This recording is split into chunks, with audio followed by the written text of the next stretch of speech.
remercie d'être venus nombreux. Je vous remercie d'être venus nombreux, même très nombreux, parce que le message est parti que hier soir. Et là, il y a des gens, il y a des camarades debout, il y en a encore dans le couloir. Il faut donc, je vous remercie au nom du Front populaire ivoirien et au nom donc du président Miaka ici présent. Je vous remercie d'être venu et je présente les excuses du président parce qu'on aurait dû commencer, mais il était retenu par un émissaire du président Gbagbo, pas très très loin d'ici, sinon il était déjà là depuis, il est arrivé à l'heure. Voilà, donc il vous présente toutes ces excuses et si vous êtes bien d'accord, vous allez peut-être applaudir.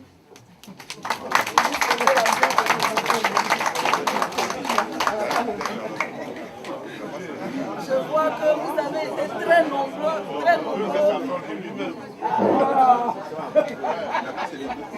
Voilà, chers camarades, il faudrait qu'on fasse doucement parce que les propriétaires de la salle n'avaient pas prévu autant de monde. La grande salle est occupée et on n'a pas pu vraiment avoir de salle. Donc c'est pour ça que les messages sont partis un peu tard pour qu'on soit en nombre plutôt restreint. Bon, malheureusement, c'était mal connaître la mobilisation et la détermination des démocrates. Et il faut applaudir cela.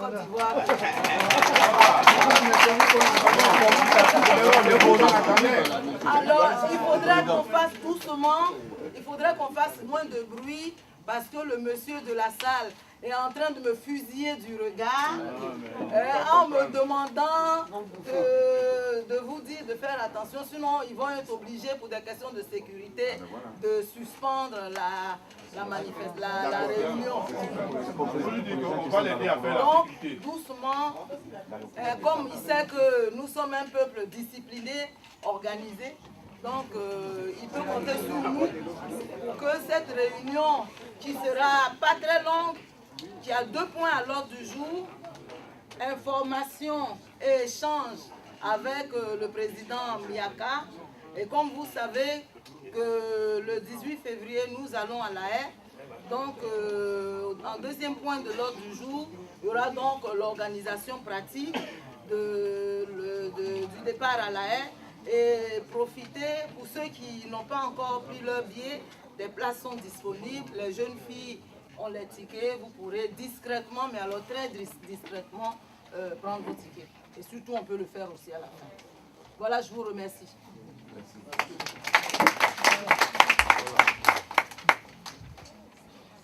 Merci. Alors, je vais présenter la table de séance. Vous avez à ma droite M. Bernard Oudin, qui est conseiller spécial du président Laurent Gbagbo, et qui est le représentant du porte-parole, le ministre Kone Katina, en Europe et États-Unis. États-Unis. Ouais. D'accord, voilà. Voilà, voilà. Et Toussaint Gopa, il est membre du bureau de la représentation chargée de la représentation FPI France chargée de l'administration. Vous avez donc le président Miaka, qui est président du conseil général de Soubré. Il est également, il a été, donc pour moi, il est toujours député de Soubré. Parce que avec on a coupé mes indemnités il y a longtemps.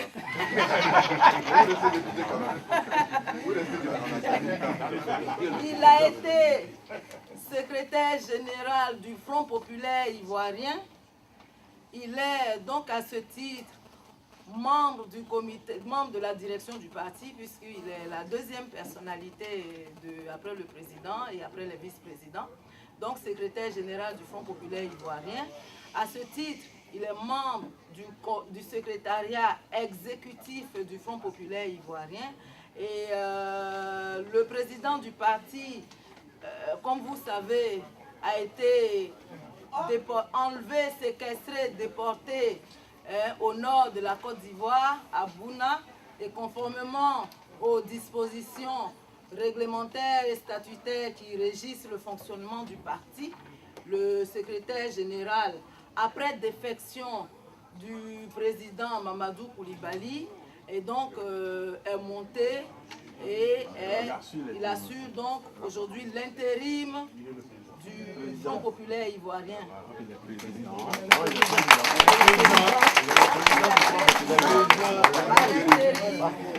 Front populaire ivoirien. Il faut expliquer les choses. Merci Madame la représentante. Merci chers frères et sœurs ivoiriens et africains. Je suppose qu'il y a voilà. Merci, vaillants défenseurs des libertés africaines, vaillants lutteurs pour la libération et la réhabilitation de Laurent Gbagbo. Il faut applaudir ça.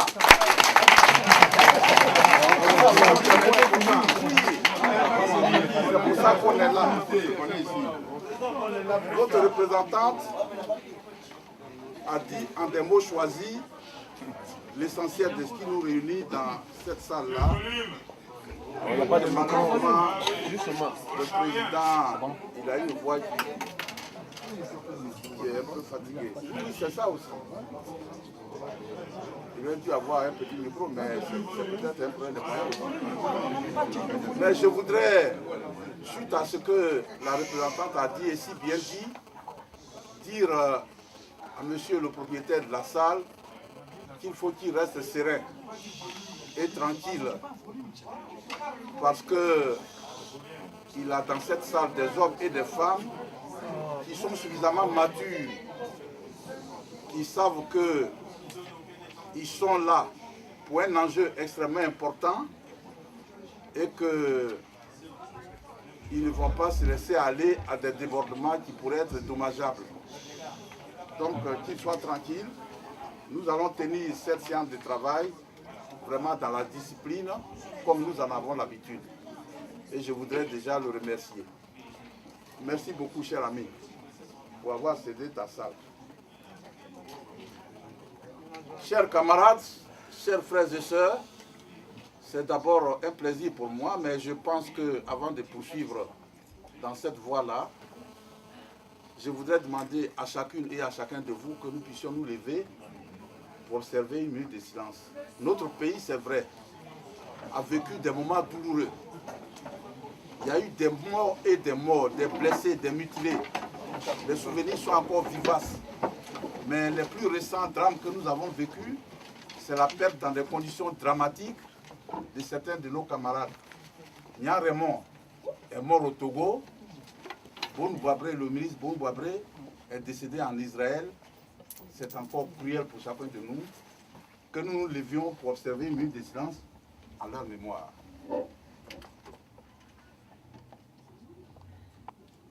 Je vous remercie.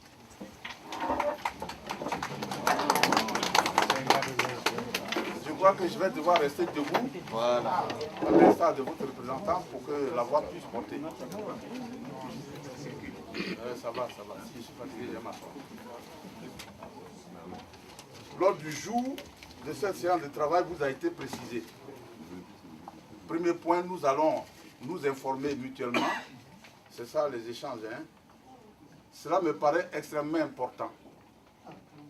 À ce stade de la vie de notre parti et à ce niveau de la lutte que nous menons tous, je crois que c'est important que nous échangions pour être au même niveau d'information. Parce que parfois, quand les informations ne sont pas partagées, on peut se laisser aller à des attitudes qui pourraient être dommageables. Or, personne ne le souhaite aujourd'hui. Je suis arrivé à Paris, à l'aéroport Roissy-Charles de Gaulle, précisément le 1er février dernier. On est aujourd'hui le 16, ça veut dire que ça fait un peu plus de 2 semaines que je suis là.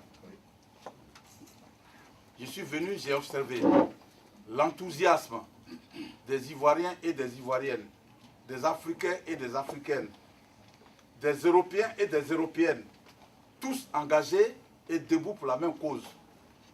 Lutter pour que le président Laurent Gbagbo, si injustement incarcéré à la CPI, à la haie, puisse être non seulement libéré, mais être réhabilité dans ses droits. C'est important. Lutter pour que le Front populaire ivoirien, qui a toujours été à l'avant-garde de la lutte pour la démocratie dans notre pays et dont les principaux dirigeants sont injustement détenus à travers tout le pays, en Côte d'Ivoire, cela puisse être libéré et retrouver leurs droits. Je voudrais les citer. Vous avez le président Pascal Amfi Nguessan, vous avez le premier vice-président Abdourahmane Sangaré, la deuxième vice-présidente Simone Yves Gbagbo. Et j'en passe. Beaucoup d'autres camarades et beaucoup d'Ivoiriens qui ont eu à assumer des charges, des plus hautes charges de l'État en Côte d'Ivoire, sont aujourd'hui partout dans les pays limitrophes, au Ghana, au Libéria, au Togo, au Bénin. Même si ce sont des pays amis, mais avouez que cela n'est pas facile de savoir qu'on est à moins d'une heure de vol d'Abidjan quand vous allez à Accra et qu'on a laissé sa famille, sa femme, ses enfants, ses frères, ses cousins pour être là alors que ceux-là ont besoin de soi. C'est dur pour nous autres Africains parce que notre société qui est très communocratique, quelqu'un qui travaille, il est au centre de tout un enjeu. Le cousin ne respire que par lui. L'oncle, pareillement. La tante, alors, on n'en dit pas plus. Et ceux-là, aujourd'hui, qui soient dans ce désespoir-là, c'est quelque chose de terrible. Nous sommes allés au Ghana, nous avons pleuré. Quand des amis, des camarades, des directeurs généraux qui ont eu à donner la mesure de leur connaissance et de leur amour pour la Côte d'Ivoire, ils sortent, qui avec une barbe blanche, qui avec le visage tout blanc, j'ai dit, mais toi, c'est toi là. Ça, c'est pas toi, c'est Mangli. Ah oui, président, c'est moi. Et qui arrive là-bas? Koudou-Kessie, c'est toi? Oui, c'est moi. Tout cela était là-bas.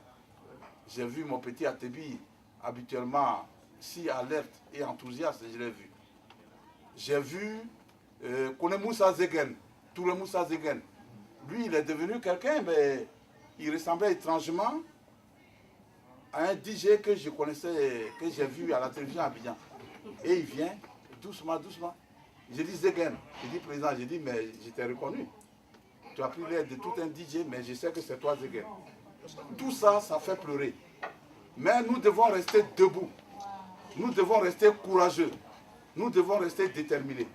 Donc ma présence ici, à Paris, en Europe, c'est pour vous dire félicitations, bravo pour toute la détermination que vous avez affichée jusque-là. Je suis venu pour vous le signifier de vive voix, pour vous le dire de façon solennelle en tant qu'aujourd'hui président du Front populaire ivoirien. Et c'est la voix de tous les militants du Front populaire ivoirien qui sont en Côte d'Ivoire. Parce que nous suivons chaque jour, chaque heure, tout ce que vous faites ici, dans des conditions les plus difficiles. Par ces temps de froid. Quand j'ai atterri ici, j'ai dit, mais merde, le froid j'aime bien, hein, parce que j'ai fait l'Auvergne, j'ai fait Clermont-Ferrand, qui est quand même une région très froide, mais avec ce froid-là, c'est dur. Hein. Il faut pouvoir le faire. Quand je suis allé à la haie, oh là là, le froid là-bas, partout la neige, il n'y a même pas une partie de sol qui soit nue. J'ai dit, mais qu'est-ce qu'ils sont courageux, ces frères? Qu'est-ce qu'elles sont courageuses, ces sœurs, ces Africains? Je crois que c'est cela, et cela mérite d'être salué. Merci à vous, chers frères, chères sœurs, chers amis africains, chères sœurs africaines, pour tous ces combats que vous menez. Et il faut que ce combat aboutisse. Et je m'en vous dire que je vois le soleil qui s'élève là-bas. Tout au fond. Le soleil, c'est le soleil de notre victoire. Notre victoire, elle est déjà là. Amen. Quand nous sommes allés en campagne de Laurent Gbagbo, des pasteurs le disaient. Ils disent, oh, regardez, il y a un pays qui est là-bas. Il y fait jour déjà. Regardez le soleil. Il y a beaucoup de miel, il y a beaucoup de lait pour tout le monde. Au point que chacun ne se sentira frustré. Tout le monde aura ce qu'il désire. Parce que Dieu a sa main sur la Côte d'Ivoire. Dieu a sa main sur Laurent Gbagbo. Dieu a sa main sur Laurent Gbagbo. Il faut savoir lire des signes. On a être le plus grand païen du monde, et ça n'existe même pas aujourd'hui, parce que chacun de nous a sa conscience. Hein. Dès lors que tu dors et quelque chose t'interpelle, c'est Dieu qui te parle. Dieu est Dieu de justice, est Dieu d'équité. Et ce Dieu-là, il est omnipotent et omniscient. Tout ce que nous faisons, il le voit. Un homme comme Laurent Gbagbo, pour l'amour qu'il porte à ses frères et à ses sœurs ivoiriens et africains, ne saurait être maintenu longtemps dans la situation où il est. Il va en sortir plus que grandi. Oui, il va en sortir plus que jamais. Laurent Gbagbo sera réhabilité. Nous sommes là, Dieu nous donne la force de travailler. Au fond, le retard que nous avons affiché, c'est dû à ça aussi. C'est notre travail. Parce que nous estimons qu'aujourd'hui, le temps est venu d'entreprendre une véritable diplomatie politique. Le temps est venu d'aller au-devant des uns et des autres pour lever les équivoques, pour préciser qui est Laurent Gbagbo. Je voudrais encore une fois saluer tous ces intellectuels, tous ces Ivoiriens, tous ces Africains qui ont organisé le dernier colloque. Oui, c'est majeur. C'est un acte majeur. Merci à vous pour ces marches. C'est ça l'arme de la victoire. En démocratie, c'est cela. Nous, on n'est pas encore arrivé à un niveau de la démocratie où vous voyez quelqu'un qui s'en va devant une institution significative, écrit simplement sur une pancarte, nous ne voulons plus de ça, ou bien la vie est trop chère. Mais ceux qui sont responsables, quand ils jettent un œil sur son ardoise, ils savent que c'est un message politique qui est passé. Mais nous, on n'est pas encore arrivé à ce stade. Pour nous, c'est le nombre, c'est la foule. Vous l'avez compris, ce premier stade-là, vous êtes en train de le gérer de manière merveilleuse. Je vous en félicite et je vous encourage. Parce que vous avez justement bien compris l'enjeu, je suis là ce soir pour vous donner un ensemble de précisions. Vous savez, la lutte politique, elle est difficile parce qu'elle est ingrate. Elle est ingrate, tu n'as pas souvent la récompense que tu attends légitimement, eu égard aux efforts que tu déploies. D'abord, il y a la loi du temps et il y a la volonté de Dieu. Et puis, il y a l'ingratitude des hommes. Nous sommes ingrats. Nous sommes très, très ingrats. C'est pour ça tout ce que nous faisons, la seule personne qui n'est pas ingrate, qui n'est pas hypocrite, c'est Dieu. C'est Dieu. Et il faut travailler toujours en ayant pour référence Dieu. Moi, je dis toujours à mes camarades, à mes amis, quand je pose un acte de générosité vis-à-vis de quelqu'un, je n'attends pas en retour qu'il me dise merci. Parce que je sais que nous sommes ingrats. Mais celui qui me dit merci, c'est Dieu. C'est vis-à-vis de Dieu et de mes convictions que je pose cet acte-là. C'est cela l'essentiel. Il faut que chacun de vous ait cela pour philosophie. Sinon, vous ne pouvez pas faire de la politique. Sinon, vous ne pouvez pas vous mêler des enjeux publics. Parce qu'il faut être dur. Laurent Gbagbo est là-bas, c'est parce qu'il a cette philosophie qu'il est là-bas. Oui, qui en Côte d'Ivoire n'a-t-il pas bénéficié vraiment de l'attitude généreuse et fraternelle de Laurent Gbagbo? Tout le monde. Ceux qui sont aujourd'hui au pouvoir, il y a beaucoup qui nous le disent. Hein? On dit, ah, vous le savez. Et puis, vous faites la chasse à l'homme, vous poursuivez les gens, vous incarcérez Laurent Gbagbo, vous le déportez, et vous pourchassez tous ceux qui ont de la sympathie pour lui, c'est des pro-Gbagbo. Parce qu'on veut élargir le cercle des personnes qu'on veut réprimer. Mais Dieu ne va pas accepter ça. Dieu ne va pas accepter ça, parce que lui, il est le témoin infaillible. Il est le témoin juste. Camarades, frères et sœurs, je voudrais vous dire cela. Excusez-moi si ma parole va dans le sens de celle d'un pasteur. Je ne suis pas pasteur, je suis chrétien comme tout le monde, mais qui croit profondément, qui a foi en Dieu. Je crois que chacun de nous peut témoigner sur sa propre vie. Moi, quand j'ai fait un témoignage sur ma propre vie, j'ai dit, Dieu, on est réunis, il est là-bas, il nous regarde. Hein. Dès lors que vous êtes 3 à 2, Dieu, il est là et il vous écoute. C'est au regard de lui que nous prenons nos engagements et que nous parlons. Oui, ne vous laissez pas abattre à la moindre rumeur. La politique, c'est le monde de la rumeur. Nous avons eu cesse de le répéter, de le dénoncer. En pleine crise, les journaux même qui nous sont proches, quand vous êtes dans une logique de gestion politique de la situation, on dit Miakala, il a été acheté. Regardez comme il parle timidement. Oh, des affiches, là, les gens leur donnent l'argent en bas. Hein. Regardez. Là où on attend qu'il appelle les gens à descendre dans les rues, regardez ce qu'il a dit. Oh, vous êtes en train de gérer politiquement la situation. Nous, on fait les chancelleries, on fait la diplomatie. Et il s'est trouvé qu'au plus fort de la crise en Côte d'Ivoire, j'ai conduit une délégation à l'ambassade du Japon. C'était sous le président Chirac. Il dit, mais nous, on est prêts à vous aider parce qu'on comprend la justesse de votre lutte, mais dites à vos journaux de nous aider à vous aider. Parce que quand on est en train de mener des démarches vis-à-vis des autorités françaises pour que chacun mette de l'eau dans son vin et que le lendemain matin, on voit sur notre voie, oh, Chirac est KO. Chirac est KO, il nous aide ou bien il nous complique la tâche. Et c'est vrai qu'il nous complique la tâche. J'ai dit, oh, excellent, laissez ça, on se connaît. Parce qu'on a certains de nos journalistes, quand on va dire, oui, la France, la mère patrie, nous avons confiance que, au regard de vos valeurs, des valeurs qui ont fait le français, vous allez considérer les propositions que nous vous faisons. Ils disent, oh oui, ça va faire de la philosophie. Laissez-les. Ils sont tout le temps en train de négocier des choses. C'est des corrompus. Ils sont comme ça, ceci. Nous avons eu ce débat il n'y a pas longtemps. Oui, quand le Front populaire ivoirien a fait la déclaration politique de dire que nous reconnaissons le pouvoir d'Alassane Ouattara, ben, les assemblées qu'on a tenues, mais ça a été dur. Oui, camarade président, Alassane Ouattara, doit-on l'appeler chef d'État ou président de la République? Regarde ce genre de questions. J'ai dit, oh, ça c'est de vieux stéréotypes. Hein. Nous, on était en France, dans le cadre de l'UNESI de la FIANF, on allait à des assemblées générales. On allait une fois à l'assemblée générale de l'AEVF, l'association des étudiants voltaïques en France. Toute la réunion de 9h jusqu'à 17h, l'ordre du jour n'a pas été adopté parce qu'il y a eu un préalable. Faut-il appeler Enver Oudia d'Albanie grand camarade ou simplement camarade? Sur ça, des débats inutiles, par-ci, par-là. Nous, on leur a dit, camarades, quand vous serez mis d'accord, nous, on va venir faire notre apport pour le monde se retire. Et c'était ça. Donc, ça nous amène à quoi? J'ai dit, quand moi, je rencontre Alassane Ouattara, j'ai dit, Excellence, Monsieur le Président de la République, si cela me permet d'aller quelque part et de livrer un message pour que Laurent Gbagbo, qui souffre là-bas, soit en liberté, ben, j'aurais gagné largement. C'est ça. Qu'est-ce que ça me donne d'être le peintre pour dire que bon, je suis allé transformer Alassane Ouattara autrement? C'est cela la politique. Donc, je suis venu, j'ai plus de 2 semaines ici, j'ai entendu beaucoup.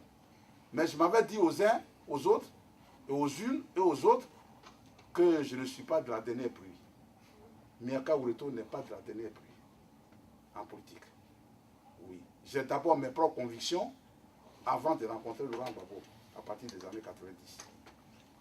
Je sais ce que j'ai souffert à l'université de Clermont-Ferrand, où j'ai fait mes études, qui est une université absolument réactionnaire, où j'ai eu à entreprendre des études et devant des blancs, j'ai exprimé des positions de manière claire. Toutes mes études, c'est dans ce sens. Donc je ne suis pas tombé de la dernière pluie. Je suis doublement élu, député, président du conseil général, secrétaire général, comme l'a dit la représentante, pendant plus de 10 ans, puisque j'ai été nommé depuis juillet 2001 au terme du congrès que nous avons tenu. Ces situations-là, je les ai vécues. Parce que tu arrives, oui, tu sais, camarade, il y a un président, il y a ceci. L'autre vient, il y a ceci. Même je mange avec toi, tu me le dis, mais j'essaie de me faire une opinion. J'ai dit, ah, j'ai compris, je parlerai. Voilà. Parce que tu vas t'affoler parce qu'un tel a dit ceci, ben, jamais tu ne peux avancer. Hein. Un homme politique doit toujours former sa propre opinion à partir de tout ce qu'on dit. Ouais, ce sont des choses empiriques parce que nous ne respirons pas de la même façon. Mais c'est à toi de coordonner ça pour dire, mais ce que lui il a dit là, est-ce que c'est ça ou bien l'autre là, c'est bon, etc., etc. Dès que tu n'as pas cette capacité, ce n'est pas la peine d'être là où tu es, tu rends simplement démission. Et pour cela même, à un plus haut niveau de responsabilité, j'ai mené ce raisonnement. Hein. J'étais directeur de cabinet du Premier ministre, Afin Guessan.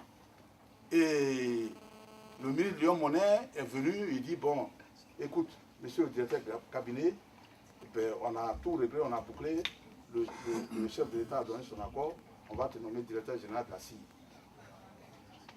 Il dit directeur général de la CIE. Il dit, il y a 10 millions là-bas par mois. Hein. J'ai dit, non, non, non. Je suis économiste, j'ai fait l'économie publique. Je n'ai pas fait l'économie de gestion. Et puis en plus, l'économie pétrolière existe aujourd'hui. C'est une discipline entière, je n'en connais rien du tout. Ce sont des structures qui sont en crise. Je ne me sens pas la capacité de pouvoir redresser ça. Des amis m'ont dit, qu'est-ce que tu fais là? Tu vas prendre des conseillers, ils sont là. J'ai dit, non, conseiller. Non, non, non, quand on assume une responsabilité, le conseiller là, c'est un complément. Ça dit, le conseiller vient te donner des papiers. Toi-même, tu te fais une opinion la nuit, tu prends les différents rapports et sur la base de ton approche normative, tu dis, voilà la bonne direction, c'est cette décision que je prends. Les conseils que je vais prendre, ce sont des gens que je vais trouver sur place. Certains sont sous-directeurs et légitimement, ils prétendent être des directeurs généraux. Si on me projette là, ça veut dire que je viens avec une autre façon de voir les choses. Je viens avec des solutions qui puissent convaincre les uns les autres. Je ne m'en sens pas capable. Je décline l'offre. Merci. Là où je suis là, c'est bon. Voilà, c'est ça, Miaka Oueto.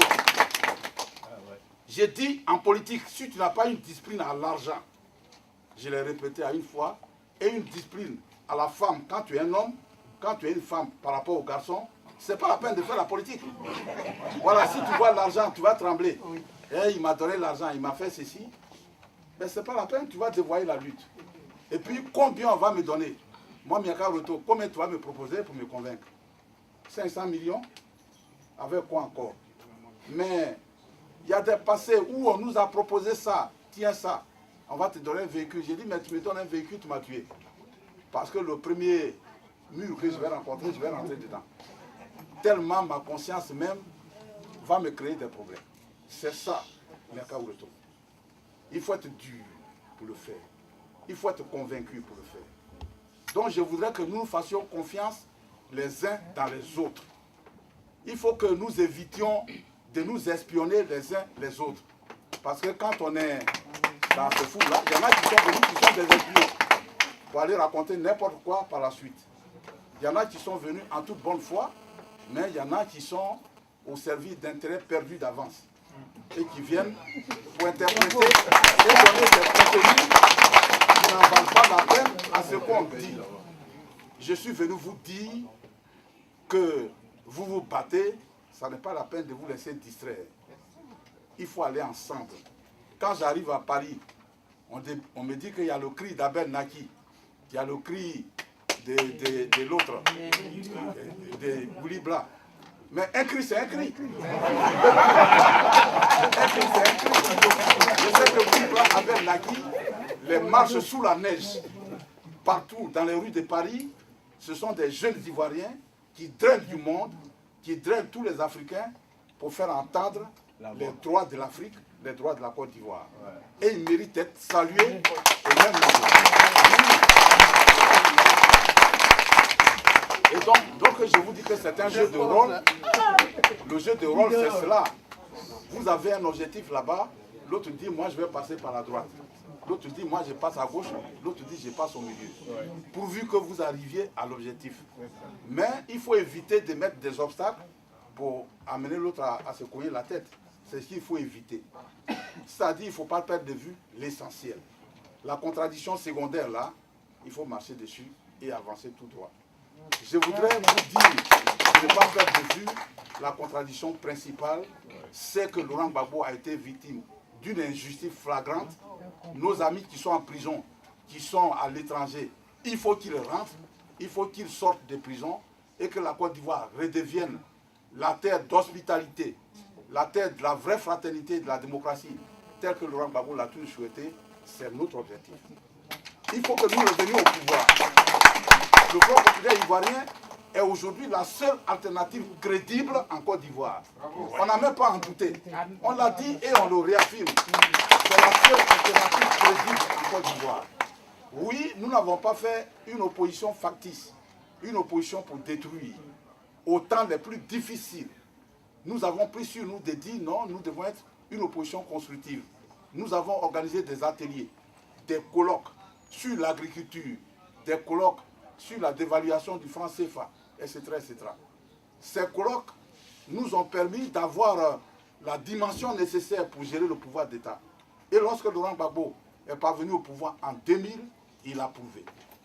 Une Côte d'Ivoire exsangue et il a parlé de conditions calamiteuses. Au pays, nous l'avons explicité. Certains ne comprennent pas ça. Il dit oui, mais Bagome, il dit qu'il a pris le pouvoir dans les conditions calamiteuses. Ça veut dire que bon, les ténors n'avaient pas été candidats contre lui. Il dit ça ne veut rien dire. Ceux que vous appelez ténors, ils ne pouvaient pas être candidats. C'est tout, ce n'est pas lui qui a éliminé le dossier.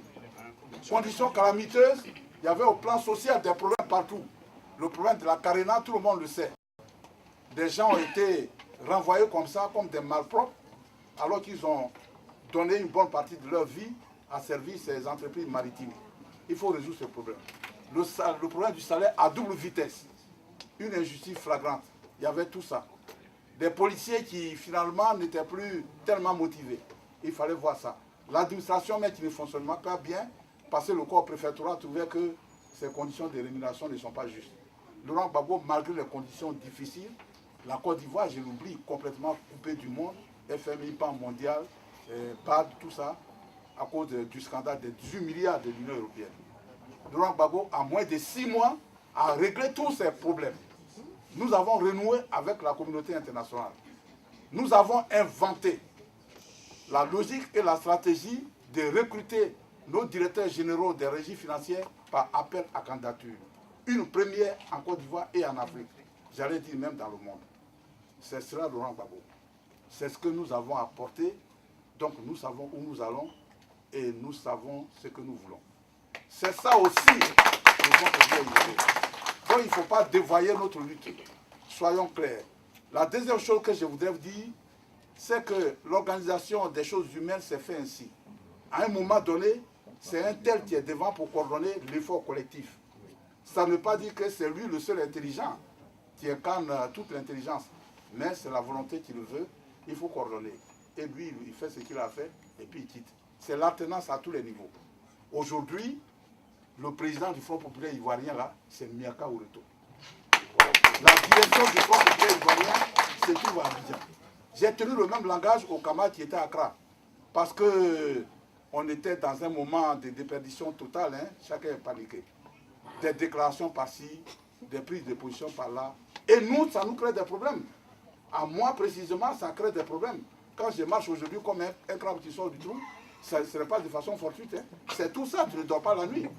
Et puis il y a l'hypertension, il y a tout. Parce que la presse t'appelle exprès.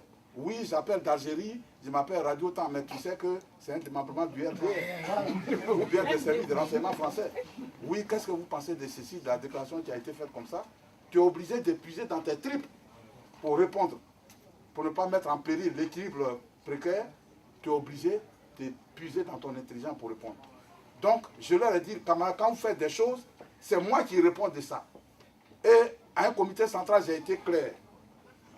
J'ai dit, moi, je ne peux pas être le sorcier qui se fait complice de ses frères de la confrérie pour tuer son propre frère consanguin et utérin, et puis après regretter. Moi, je ne peux pas me faire complice de ceux qui veulent tuer Laurent Gbagbo. Je regarde dans les yeux des uns et des autres, je vois ce que chacun de vous pense. Moi, ne comptez pas sur moi pour être complice de la mort de Laurent Gbagbo. Laurent Gbagbo ne sera pas un martyr. L'Afrique a connu trop de martyrs. Les Lumba, les Accra, tous ceux-là, ils sont morts. Laurent Gbagbo, lui, doit sortir. Même s'il doit sortir pour écrire ses mémoires, il doit sortir et être réhabilité dans ses droits politiques. C'est cela, notre programme. Il faut donc que ce soit clair pour tout le monde. La direction du RPI, c'est Abidjan. Le président du RPI, c'est Miaka Oureto. Mon secrétaire général adjoint porte-parole, c'est Laurent Akoul. Autour de lui, des secrétaires généraux, c'est Marie-Odette Lorillon, que j'appelle Monokado. C'est la femme dynamique qui est chargée en même temps de nos structures spécialisées d'activité. C'est Dano Didier, le ministre Dano Didier, qui est chargé de la réconciliation. Lui, il a l'esprit dans ce domaine. C'est Alphonse Douati, le secrétaire général adjoint chargé du suivi de la politique gouvernementale, parce que nous, on ne doit pas laisser faire n'importe quoi, il faut qu'on dénonce. C'est le ministre Amani Nguessan, chargé des questions de sécurité et de défense. Ceux-là, c'est la grosse tête du parti, c'est eux qui constituent le secrétariat exécutif du parti. Si nous avons des consignes à donner, on va les donner de manière claire. De manière claire. Donc il faut éviter une dispersion des efforts, une dispersion des idées. Lorsque vous avez des consignes et que ces consignes ne sont pas signées, ne portent pas les griffes de la direction du parti, considérez que c'est de nul et de nul effet. Voilà. Il ne faut pas dire effet. Pour les amis qui se battent, nous convergeons vers le même but, mais l'essentiel, il faut que ce soit ça. Il faut que ce soit ça, et c'est un message qu'il faut passer. Aujourd'hui, il ne faut pas que Laurent Gbagbo, qui est un monsieur propre, et c'est pour cela peut-être dire à sa lumière sur lui. Oui, résister à l'agent du Houphouët-Boigny, il faut le faire. Être en exil et voir son compte approvisionné, et venir dire, mais je n'ai pas travaillé, pourquoi vous avez viré des salaires sur mon compte? C'est ça qui fait que Laurent Gbagbo est là. C'est Laurent Gbagbo là, parce qu'il est en prison aujourd'hui, il ne faut pas en faire un fonds de commerce. S'il n'avait pas...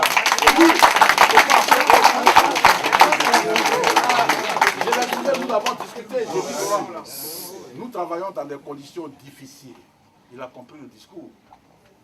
Et que vraiment la situation dans laquelle tu te trouves ne m'autorise pas à te dire ça. Mais j'ai été quand même à dire, on travaille dans des conditions difficiles.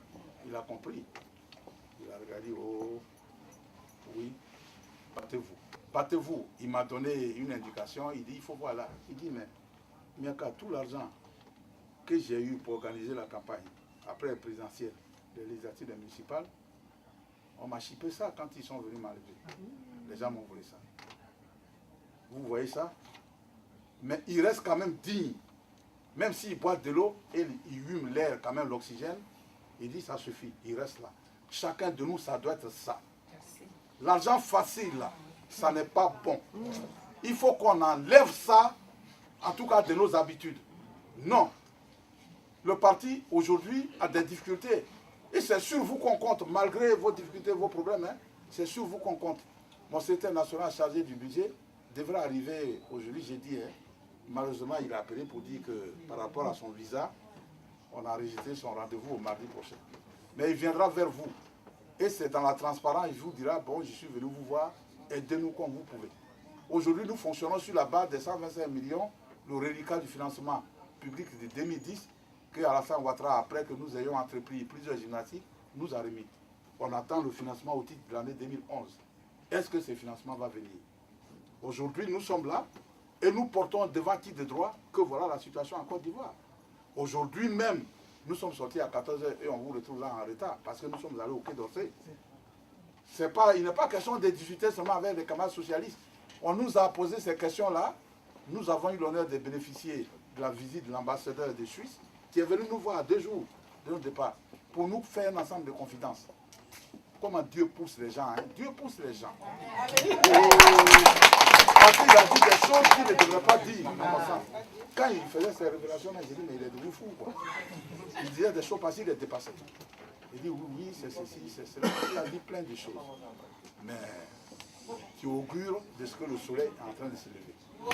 Le soleil est en train de se lever. Bien qu'il sera au zénith. Il sera au zénith et c'est ensemble que nous allons fêter ce lever du soleil. Donc, camarades, je tenais à vous dire ça. Merci encore une fois pour tout ce que vous faites et que vous continuerez de faire. Il faut vraiment vous surpasser. Ici, les conditions de vie sont très pénibles. Quand vous travaillez, ici j'étais en année de DA, il fallait choisir entre l'anglais et l'économétrie. Le cours d'économétrie c'était 7h30, en plein automne. On avait été logé dans un hôtel en attendant d'avoir des places en cité. Mais quand j'ai fait la fenêtre comme ça, je regarde dehors, on dirait qu'il est 2 h du matin. Je referme et puis je dors. J'ai dit ça à l'anglais qui a le cours à 9 h là, c'est là-bas je vais aller, je ne fais pas d'économétrie. Oui, j'ai dû rater le cours d'économétrie à cause du temps. Oh, c'est par ce temps-là, il faut se lever pour aller au travail. Et j'ai fait l'expérience en tant qu'étudiant. J'ai cherché à travailler pendant les vacances à être manutentionnaire. Puisque quand tu as la voiture, tu peux avoir au moins du boulot à 50 km de la ville, 30 km de la ville. Et j'ai travaillé dans une société laitière. Oui, je suis expert en fromage. Hein. Mais c'est ce que les petits blancs, souvent, ils viennent faire puis ils disent je suis expert. On m'a donné un diplôme. Parce que j'ai fait pratiquement tous les rayons de fromage, comme on fabrique le fromage, le beurre, la mise en saumure, la salaison, tout ça là, je connais ça. Le démoulage, je connais à 6 h du matin. 6 h du matin, 100 ans mort. 8 h, vous avez 30 minutes pour casser la croûte.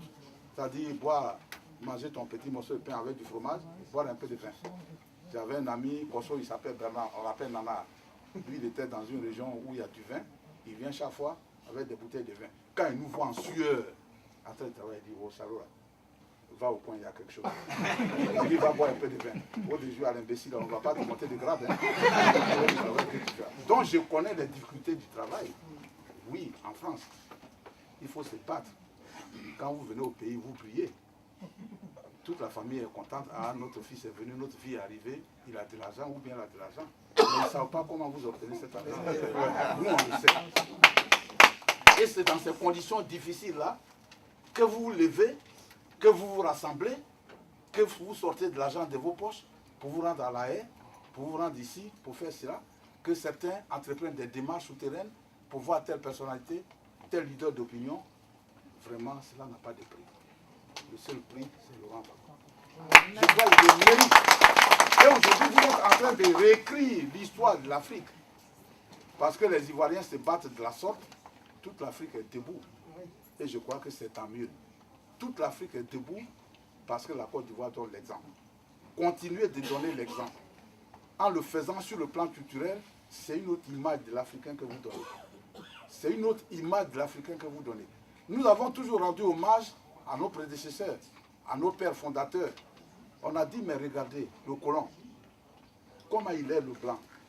Et nos pères ont été intelligents, puisqu'au moment où ils luttaient pour la décolonisation et l'indépendance, combien étaient-ils les Africains qui savaient lire et écrire? Ils ne savent pas lire et écrire. Vous prenez un président comme Houphouët-Boigny, il a eu Lamine Gueye comme enseignant, hein? C'est ce que nous enseigne l'histoire. Mais quand même, au congrès de Bamako, c'est lui qui est sorti comme leader. Voilà, par son intelligence et sa finesse politique. Oui, c'est ça aussi l'Afrique. Vous êtes en train d'écrire, de réécrire l'histoire de l'Afrique. Il faut continuer de se voir. Il ne faut pas perdre ça de vue. Quand vous voyez, frères, sœurs, on avance, que ce soit un cri avec un grand C ou un cri avec un petit C. L'objectif, vous êtes en train de mener une lutte. Toutes les associations, il faut que vous alliez, vous avez ici votre représentante du RPI. Elle est très belle. Voilà, elle est très belle. Mais considérez que c'est une sœur qui a ses qualités, mais qui a aussi ses défauts. Et la lutte politique, c'est de, par soi-même, corriger et suppléer les défauts de l'autre. Parce qu'un seul homme ne peut pas accumuler toutes les qualités. Hélas. Il ne faut pas dire, ah non, non, non, c'est la représentante. On attend qu'elle nous convoque, on attend qu'elle fasse ici.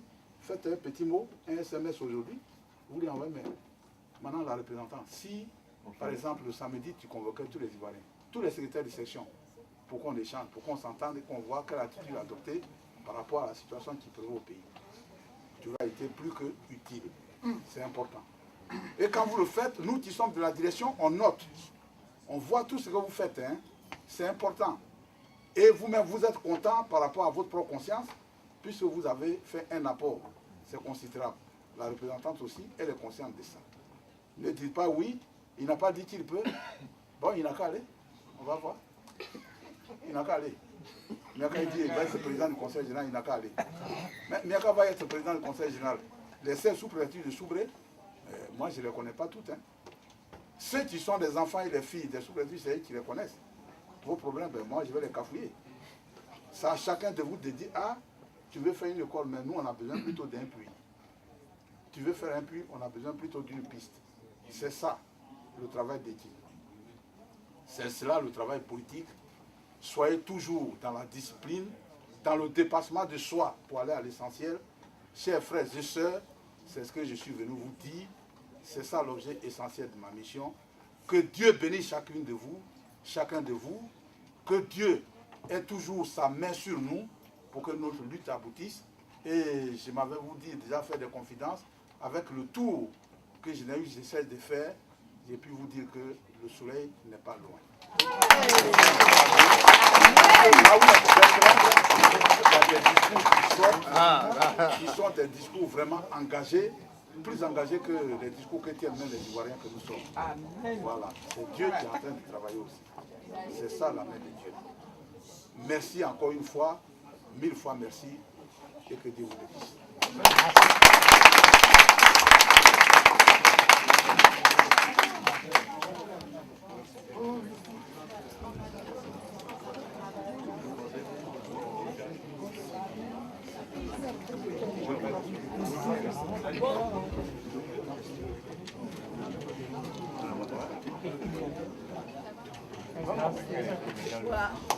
Voilà ce que le président du parti vient de dire. Donc encore une fois, on va l'acclamer.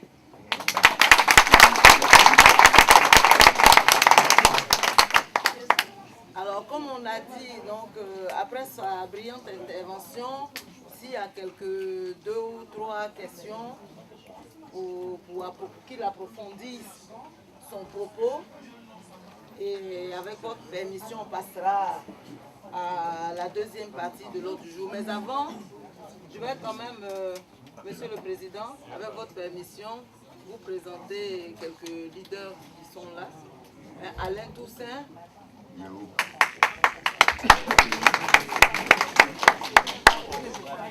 James Senag, ça c'est un grand militant.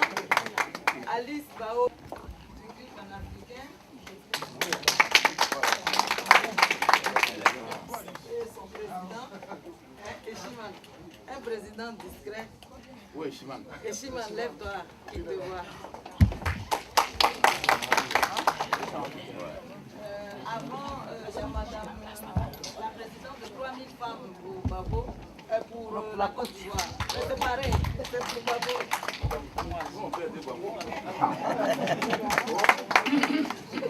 Alors, Abel Naki, lève-toi qu'on te voit. Le président.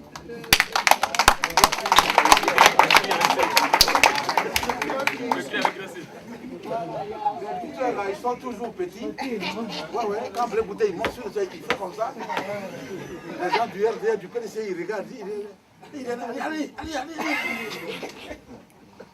Donc c'est lui le président de l'autre CRI, mais c'est le même, on est ensemble. Le camarade, d'accord. Le camarade Bibi Désiré, président du MIR. Et il y a d'autres visages, Bibi Désiré, lève-toi. Il a réfléchi. Zap Nasso, lève-toi. Le président de Project France. Le président de Blé-Goudé. Alexis Zawar, l'UNG, ici présent, toujours fidèle au poste. C'est le parti de Stéphane Skipré. Alors, est-ce qu'il y a des leaders que j'ai oubliés, comme je ne vois pas? C'est important de les présenter parce que Sankara, et puis Dédé, c'est important de les présenter parce que ce sont des camarades qui, nuit au jour, sont debout, déterminés et qui mènent la lutte pendant que, voilà, pour qu'on avance. Dédé, c'est le président. C'est le président des Français, des citoyens français africains, voilà. Des Africains qui sont français, et leur objectif c'est de faire tomber Nicolas Sarkozy. C'est un vrai gars. Claver, il est membre de mon bureau, Claver Yako, que vous connaissez. Il y a des associations villageoises qui sont là, des associations communautaires qui sont venues apporter leur soutien, qui sont toujours là dans la lutte, qu'il faut vraiment remercier. Il n'y a pas de place, c'est ça, sinon ils sont dehors. Côte d'Ivoire, Terre d'Espérance, Georgette Nekalo et Balou Roger. Voilà. Comme la salle, je ne vois pas bien, je n'ai pas mes lunettes, mais je pense qu'il y a d'autres leaders qui sont là. Voilà, Kirman, c'est notre artiste, il est chargé de la communication de la résistance, LMP. Et c'est lui qui nous fait toutes les belles affiches que vous voyez, toutes les banderoles que vous voyez, c'est Kirman. C'est un militant du FPI et membre du CRI panafricain. Bien, très bien. Alors, et le COPACI est représenté par Zadi Jonas. Voilà. Donc, comme j'ai dit, le président, avant que vous posiez vos questions, je vous présente le t-shirt de la marche du 18 février à La Haye. Janine, elle est où Janine? C'est elle qui les vend à 10 €. Voilà, pour nous, pour aider au financement de la lutte. Je voudrais remercier le président Miaka Ouredo au nom de tous mes camarades de la lutte.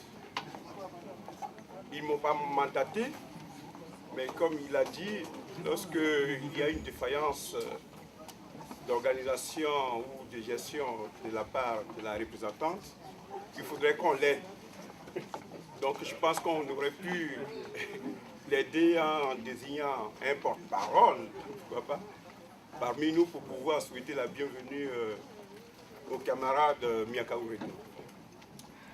Alors, ma question porte sur un seul point qui est même d'actualité. Et sur ce point, il faudrait qu'il y ait des éclaircissements clairs et nets concernant ce qui est paru tout dernièrement donc dans la presse de façon voilée. Monsieur le Président, vous l'avez évoqué et sans aller en profondeur.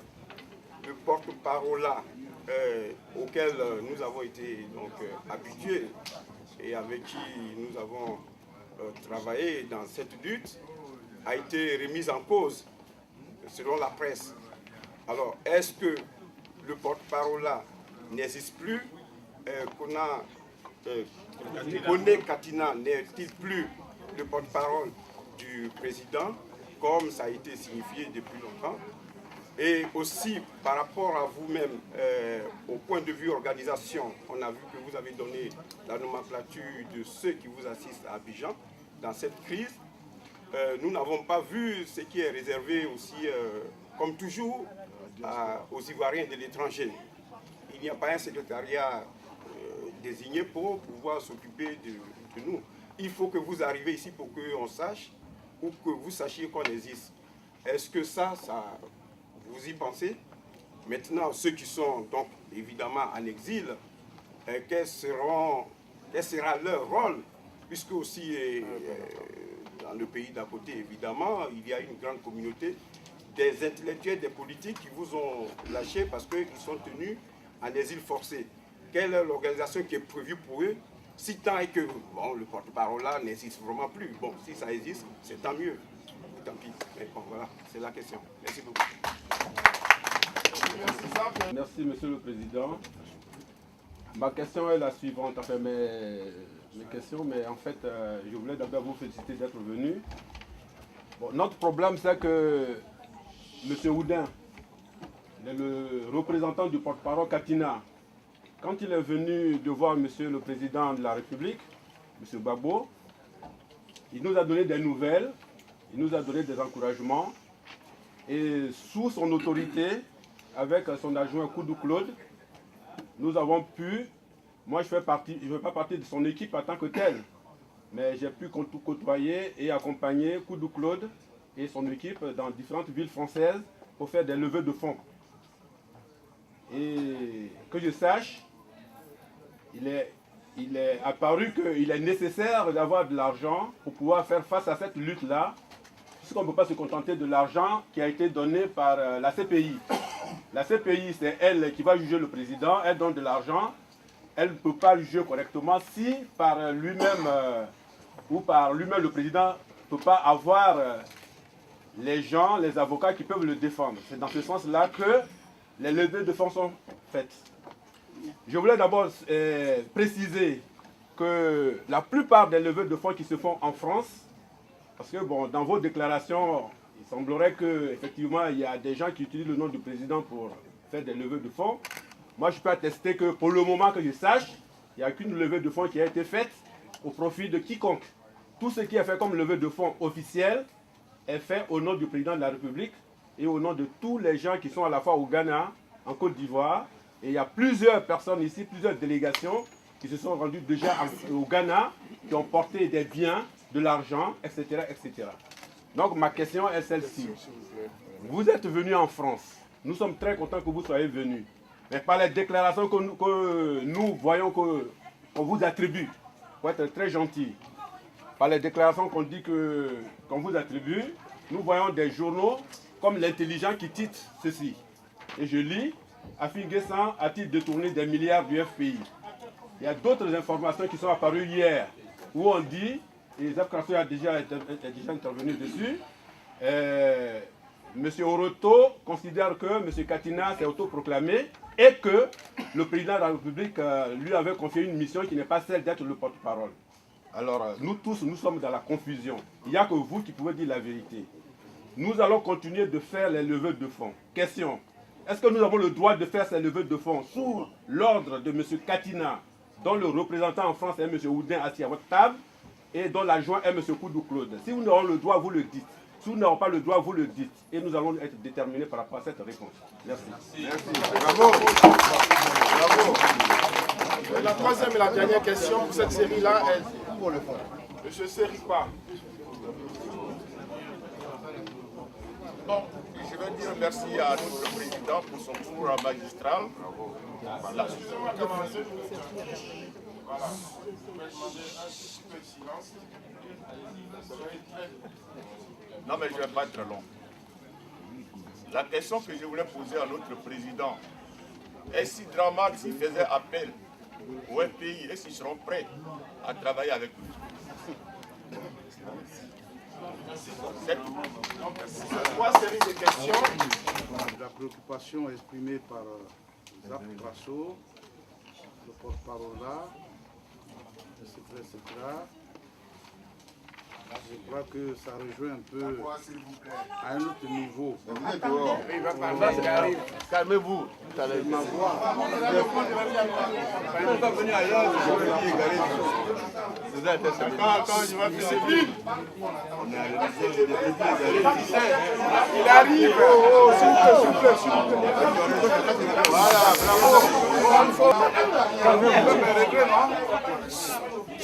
Le président parle. Je disais que je salue la pertinence des différentes questions qui ont été posées. Le camarade Zap Grasso pose le problème du porte-parole là. Et la question a appuyé dans une certaine mesure par le camarade Achoukou, qui a été plus explicite en se référant à l'actualité, qu'un journal à Abidjan aurait publié que j'ai tenu des propos. Bon, si vous avez suivi, vous savez, l'environnement politique, j'ai eu à le dire, peut-être certains ne l'ont pas compris. C'est délicat, l'environnement politique. Voilà. C'est pour cela, en politique, on ne dit pas toujours 1 plus 1 égale 2. On peut dire 1 plus 1 égale 1. Oui, en fonction du contexte et des circonstances. Ce que je m'avais vous dit, c'est simplement que la presse, et j'ai donné largement l'exemple de ce qu'est aujourd'hui le comportement de la presse en démocratie dans notre pays et d'une manière générale dans les États africains. D'abord, nos journaux sont des sociétés commerciales, c'est-à-dire qui veulent se vendre.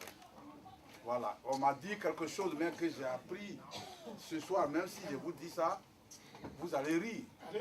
Oui, oui, on me dit, j'ai appelé Abidjan tout à l'heure, on me dit oui, ici, on nous dit que Laurent Gbagbo, il dit qu'il sera présent aux obsèques de Bon Boabré. J'ai dit, ah bon? Alors qu'est-ce qu'il en est? J'ai dit, ah, c'est toi qui me donnes l'information. Moi, je ne suis pas au courant ici. Est-ce peut-être par inspiration à dire que Laurent Gbagbo sera libéré avant les obsèques de Bon Boabré? Ben, ce n'est que tant mieux. Et c'est la prière que tout le monde formule aujourd'hui. Donc il y a des choses comme ça. Lorsque l'homme politique il tient des propos, il les tient toujours dans un contexte donné.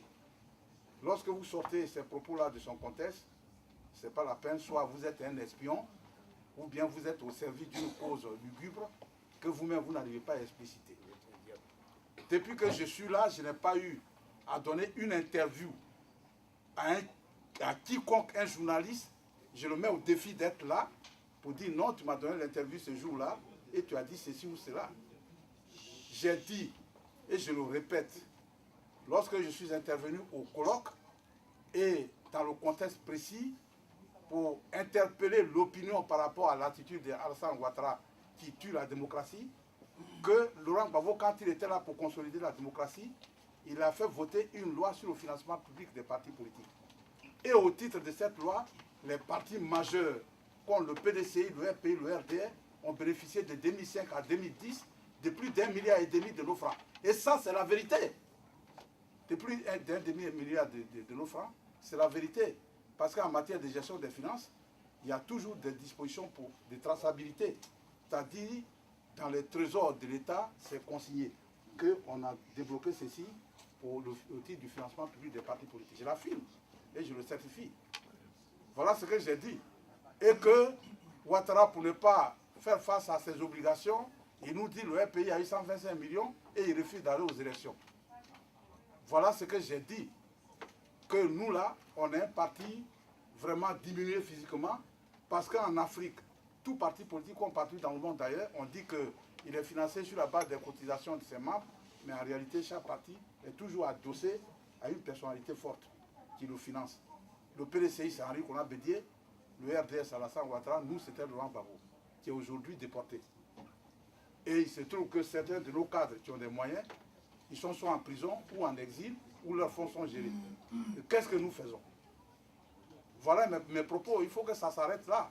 Ceux qui cherchent à noyer le chien et qui l'accusent de rage, il ne faut pas qu'ils se servent des propos de Miaka Oureto pour dire oui, il a dit Afin Guessan a fait ceci, Afin Guessan a fait cela. Il y a tout un enjeu aujourd'hui sur la plupart de nos camarades qui sont incarcérés. Les gens qui veulent faire du mal, ils cherchent tous des arguments. De là, a dit que Afimé, regardez comment son propre parti l'a enfoncé. Donc, pour telle ou telle raison, il faut le condamner à 30 ans. Ben, ce journaliste-là, peut-être c'est ce chemin-là qu'il cherche à frayer. Donc, il ne se sert pas de mes propos. Le porte-parole là, qui est un néologisme, je le souligne, c'est un néologisme, le porte-parole là. J'ai précisé, j'ai dit que la direction du parti là, ça se trouve à Abidjan. Et le président du parti, c'est Miaka Oureto. Et j'ai donné le secrétariat exécutif qui constitue la crème de la direction du parti. J'ai dit, mon secrétaire général et porte-parole, c'est Laurent Akouni. Sur cet aspect, j'ai dit, mon petit frère Kone Katina, avec qui j'ai d'autres rapports, au-delà des rapports politiques, m'a appelé. Quand j'ai rentré d'Orléans, hier, à 22h, il m'a appelé. On s'est entendu, on s'est arrêté sur des choses. J'ai dit, bon, ce que je lui ai dit, c'est ce qu'il m'a dit, moi je sais aussi. J'ai dit, et je le répète, que Laurent Gbagbo là, s'il tient et que Dieu le soutient, c'est parce qu'il a une discipline vis-à-vis de l'argent. Et que je ne peux pas accepter, tant que moi je serai à la tête de ce parti-là, qu'on fasse de Laurent Gbagbo, de ceux qui sont en prison, un fonds de commerce. Qu'on fasse des t-shirts, qu'on fasse je ne sais pas, des bracelets. Pour dire c'est Laurent Gbagbo, on va financer sa sortie en prison. J'ai dit non et non. J'ai discuté avec Laurent Gbagbo, franchement. Il m'a fait des confidences, je n'ai pas à exposer tout ça ici. Je sais ce qu'il m'a dit. Et c'est en fonction de cela que j'agis. J'ai dit j'interdis de ça, et j'interdis cela.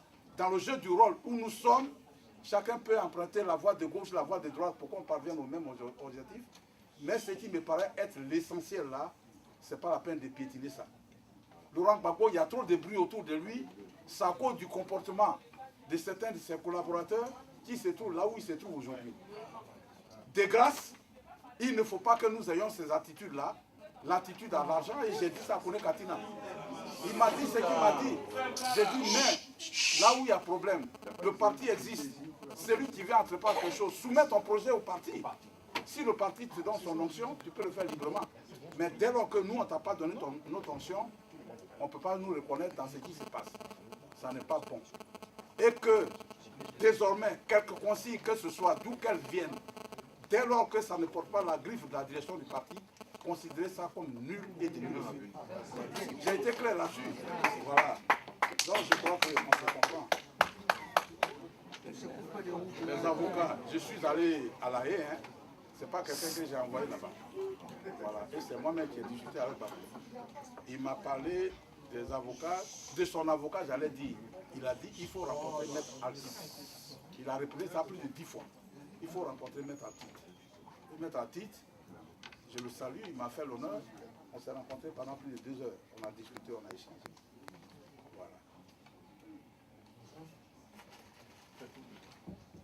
Ça, c'est important. Si Draman Ouattara faisait appel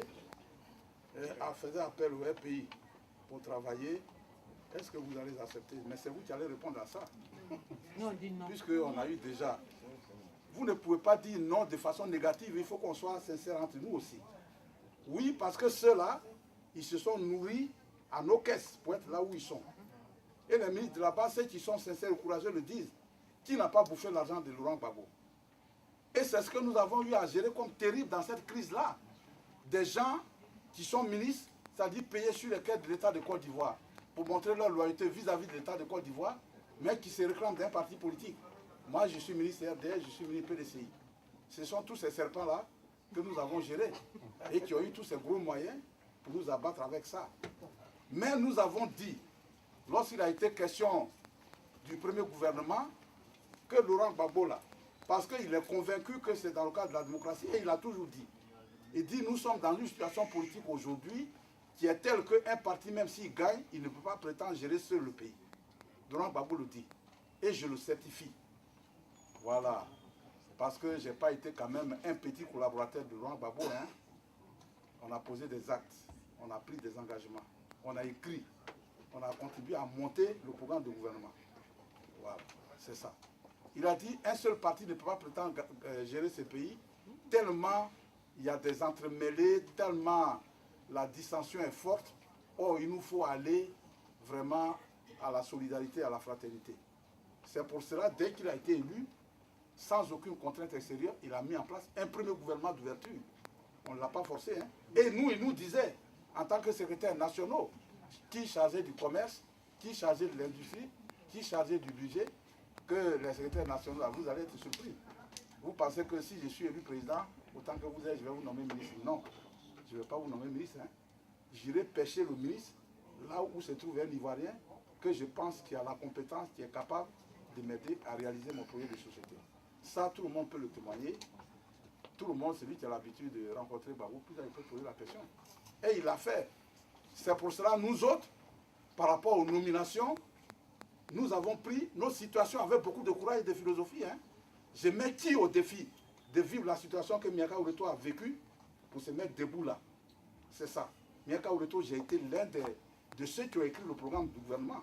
On m'appelait monsieur le ministre de l'économie et des finances. Mais est-ce que j'ai été nommé ministre? Je n'ai eu que des postes politiques, c'est-à-dire j'ai été élu.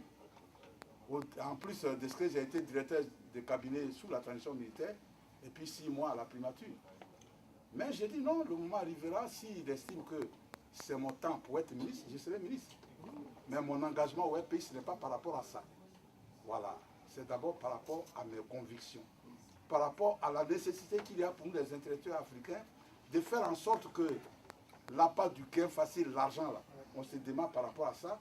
Parce que c'est ça que les multinationales et les pouvoirs impérialistes, ils nous tiennent toujours. Donc, Laurent Gbagbo, il a donné l'exemple, il faut suivre cet exemple. C'est l'occasion d'ailleurs de mettre fin à des rumeurs fantaisistes. Tout ça aussi, ça m'est parvenu. Oui, Miaka Oureto a eu des pots de vin de la part de Alassane Ouattara.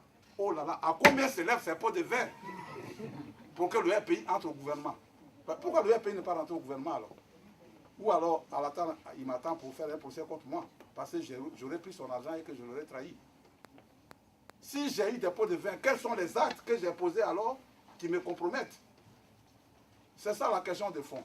Mais quand moi j'entends ça, bon, Laurent Gbagbo avait l'habitude de dire, quand on dit les gens du PDCI là, ils détournent l'argent de l'État, il dit oui, et tel type de tel fondateur à faire. Pourquoi vous cherchez forcément à trouver des poux dans la tête de l'adversaire alors que vous voyez sa tête est rasée et qu'il lave ça 4 fois par jour avec tous les produits détergents pour tuer les poux? Non, non, non, il ne faut pas chercher toujours à dire voilà, il est semblable à celui-là. Non, non, non. Donc par rapport à ma conscience, moi je suis tranquille. Je suis tranquille. J'ai dit oui, mais ça là c'est au terme d'une discussion. Cela ne serait se faire par des fenêtres, par des approches de couloirs, et puis on va apprendre demain que oui, voilà tel ministre du pays, mais tu l'acceptes là. Si tu as une conscience, ça veut dire que tu acceptes la mort. Tu acceptes la mort parce que tu n'as pas discuté de ça, tu n'as pas mis ça en débat. Et ce genre de trahison là, c'est comme si tu te mettais la corde au cou. C'est ça. C'est pour ça, dans le cadre du premier gouvernement, je vais vous dire l'épisode qui s'est passé. Ça passe, etc., etc.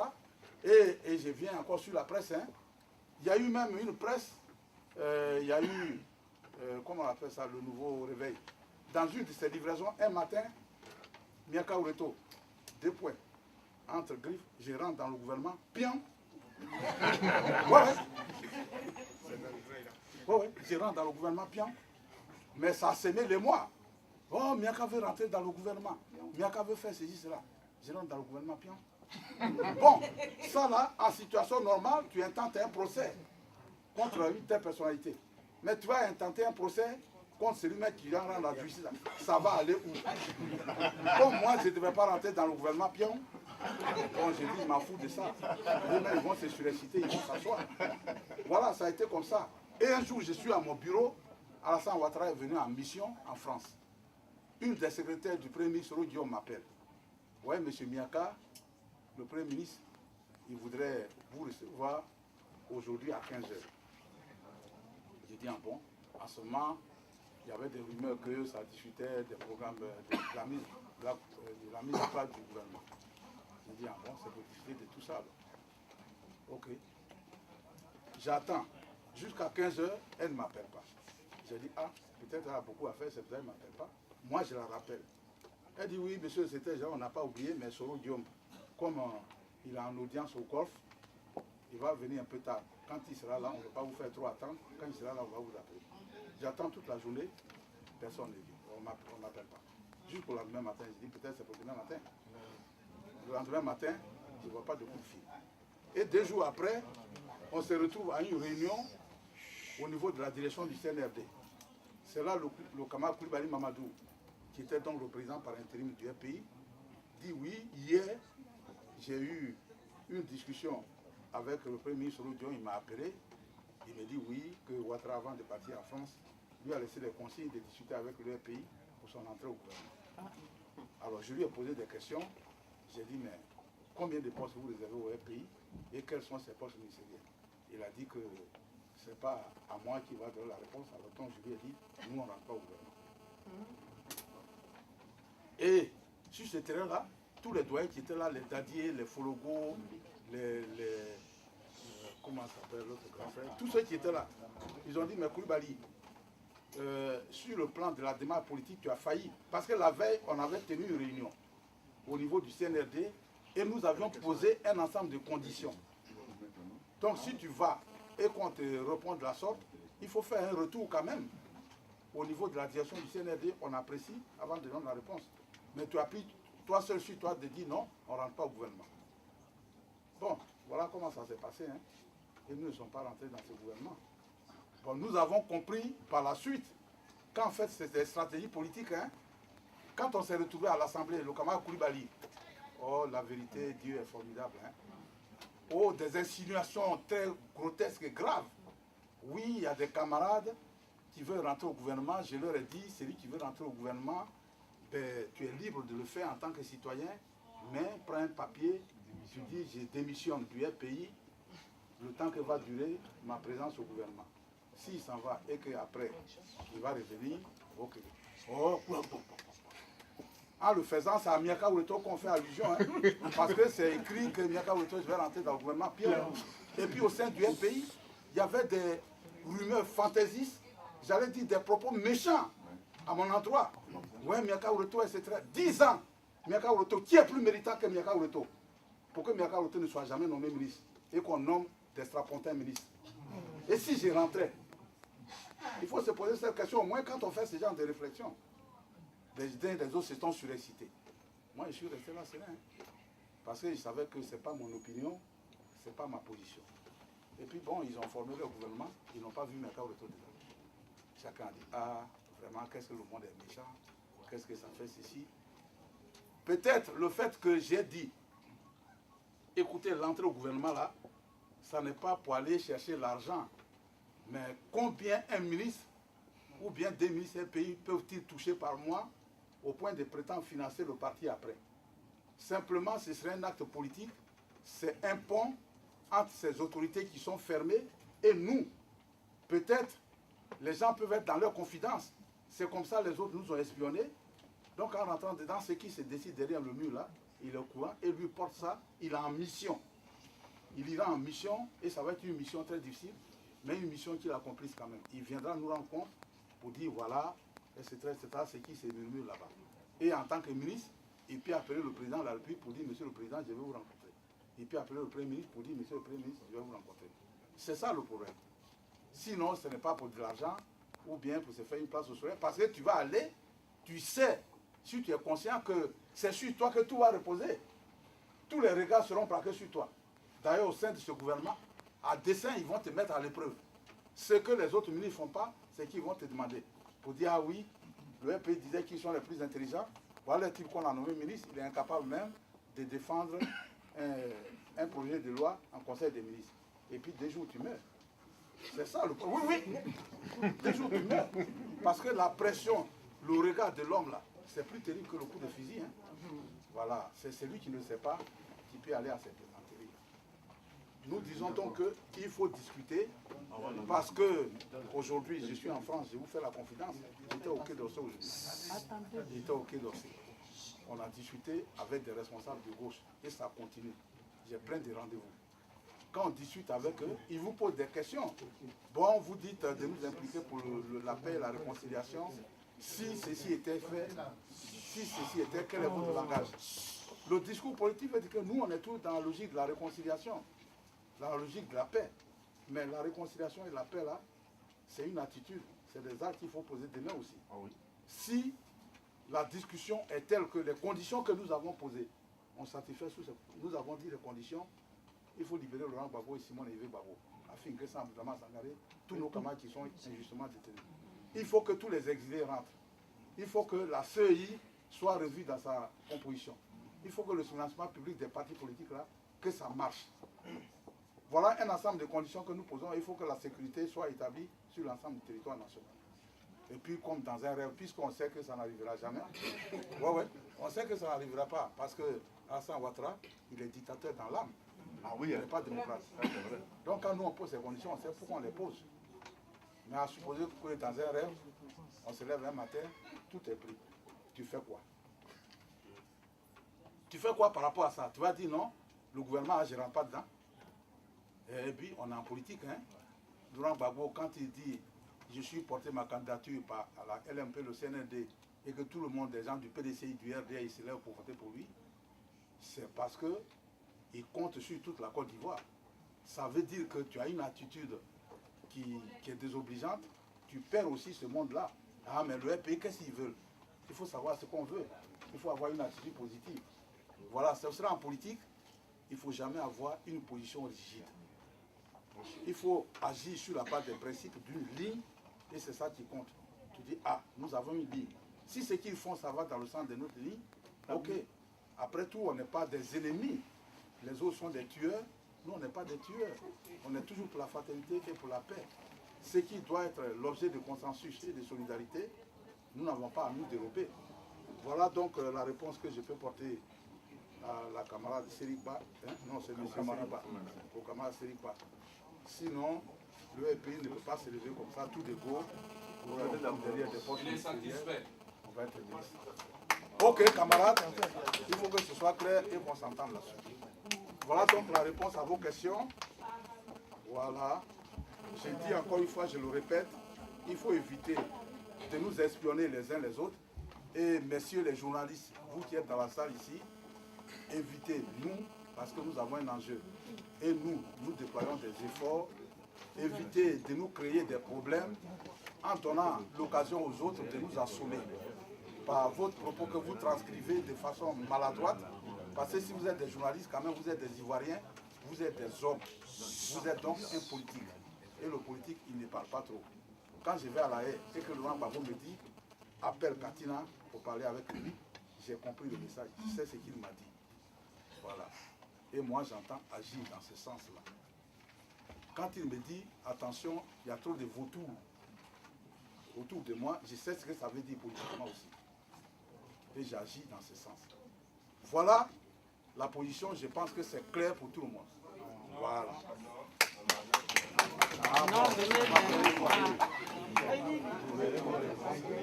Merci. Ok. Alors, Donc nous allons prendre.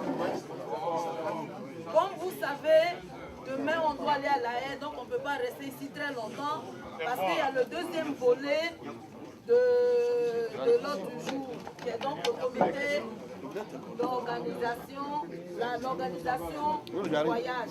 Je vous rappelle, pour ceux qui n'ont pas encore pris leur ticket, que c'est encore possible. Et je vous rappelle qu'il y a le t-shirt du Front populaire ivoirien ici. On dit c'est interdit. Le Front populaire Ça ivoirien. pas le Front populaire ivoirien.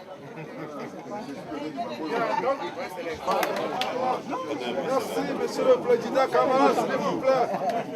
Seigneur Boto.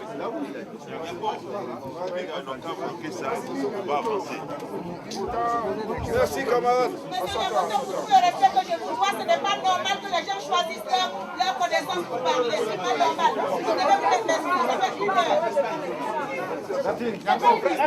Ce n'est pas normal, non.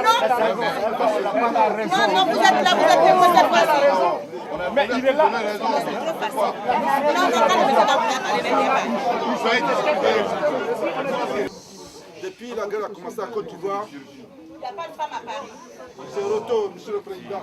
Ceux qui n'ont pas vu, les Ivoiriens qui sont en France, qui n'ont pas vu. Question, hein, c'est pas. Ouais, c'est une question que je pose. J'ai tout enregistré. Ce que M. Roto a dit. Oui. Parce qu'il y a des gens qui ont dit ici, M. Roto est allé avec Alassane. Moi, j'ai vu un débat à la télévision, ça fait plus que 2 semaines. M. Roto a parlé. Avant que Alassane fasse réconciliation avec tous les Ivoiriens, tout notre président Babo, Simon Babo, tout le monde sort. J'ai enregistré. Et puis les gens ont commencé. Parce qu'il y a des gens qui sont ici en France pour nous diviser. Et nous, on tombe dedans. C'est ce que je dis aux Ivoiriens. Tout ce que les gens ont dit des présidents, ça s'y faut. Ma question, monsieur le président. Ça fait longtemps que nous luttons ici en France. Moi, pour Koubalé, les têtes d'Ivoiriens, on dit qu'on ne peut pas donner le président Babo en prison. Ils sont partis à LDR, c'est des problèmes. On les laisse où ils sont. Le jour arrivera, le soir arrivera, ou quand le président va sortir, on regarde notre compte. Amen. Je vais dire aux Ivoiriens, soyez sereins. Quand tu construis une maison, quand il y a tout dedans, quand tu construis une maison, quand il y a tout dedans, le café rentre. C'est le président. Dire aux Ivoiriens, s'il y a le courant ici, on marche. Tu viens de la haie. Vous parlez, je pose. Les Ivoiriens de France. Ici, Mets-toi à côté, on va voir le président.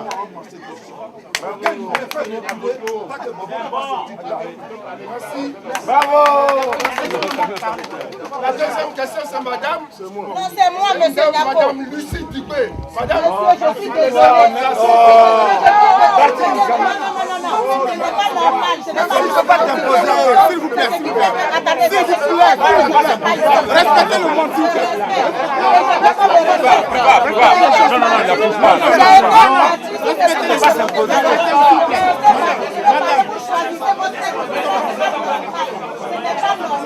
C'est pas à vous de choisir. Moi, j'ai levé ma main. D'accord, écrit son nom. J'ai levé ma main.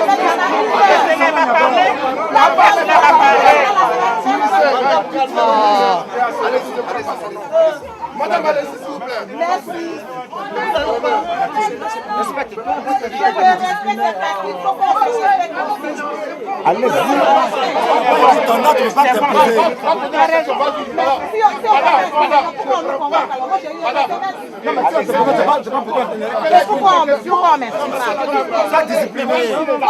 C'est parce qu'ils ne sont pas disciplinés. Parce que nous sommes des femmes, on nous frappe ici. La police nous tue ici. Ma question est que nous sommes tous en train de battre le pavé depuis 1 an à Paris. Nous marchons, nous faisons tout ce qu'il y a à faire. Moi, quand je reçois un SMS, je ne pose pas de questions, je dis le pays brûle, j'accours. Bravo. Ma question, c'est que vous avez choisi Maître, je ne sais pas si c'est vous qui avez choisi Maître Altite. Voilà. Et nous avons appris ici que Maître Altite était proche de Nicolas Sarkozy. Voilà. Cette situation me chagrine beaucoup. Parce que La question, laissez-la Maître Altite, si c'est un proche de Nicolas Sarkozy, il ne peut pas nous défendre. Parce que Sarkozy, il a toutes les manœuvres pour arrêter tout. Donc ma question, c'est est-ce que vous avez l'intention d'adjoindre à Maître Altite des avocats, ne serait-ce que ivoiriens, parce qu'eux connaissent bien le dossier, qui puissent nous apporter quelque chose. C'est-à-dire que Maître Altite ne va pas désigner des Français qui ne connaissent pas le terrain pour nous raconter les histoires que tous les Ivoiriens connaissent sur le bout des doigts. Ma question est que, qu'allez-vous faire si vous maintenez Maître Altite? Parce que bon, vous avez rencontré le président, il semblerait que ce soit sa volonté. Qu'allez-vous faire pour que le président soit défendu correctement, sans embrouille? Parce que la France est derrière Maître Altite. Et c'est toujours, je dirais la France, parce que si Sarkozy est le président de la France, c'est bon, laissez-la Sarkozy a pris des influences. Voilà ma question. Est-ce que vous avez l'intention de tout faire pour y mettre des avocats ivoiriens? Parce que les avocats ivoiriens connaissent mieux le dossier. Et d'autres peuvent, pour qu'on puisse bien constituer le dossier de défense. Voilà ma question. Merci. Donc, voilà, Président. Voici la deux questions. Il y a photo.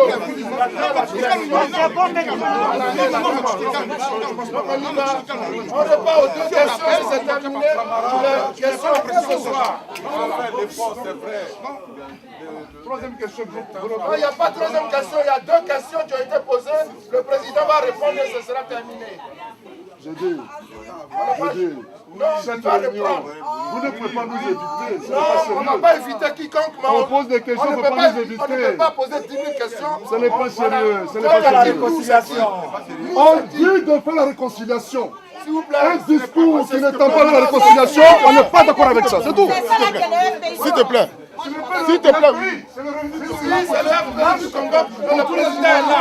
Tous les Africains, vous lirez.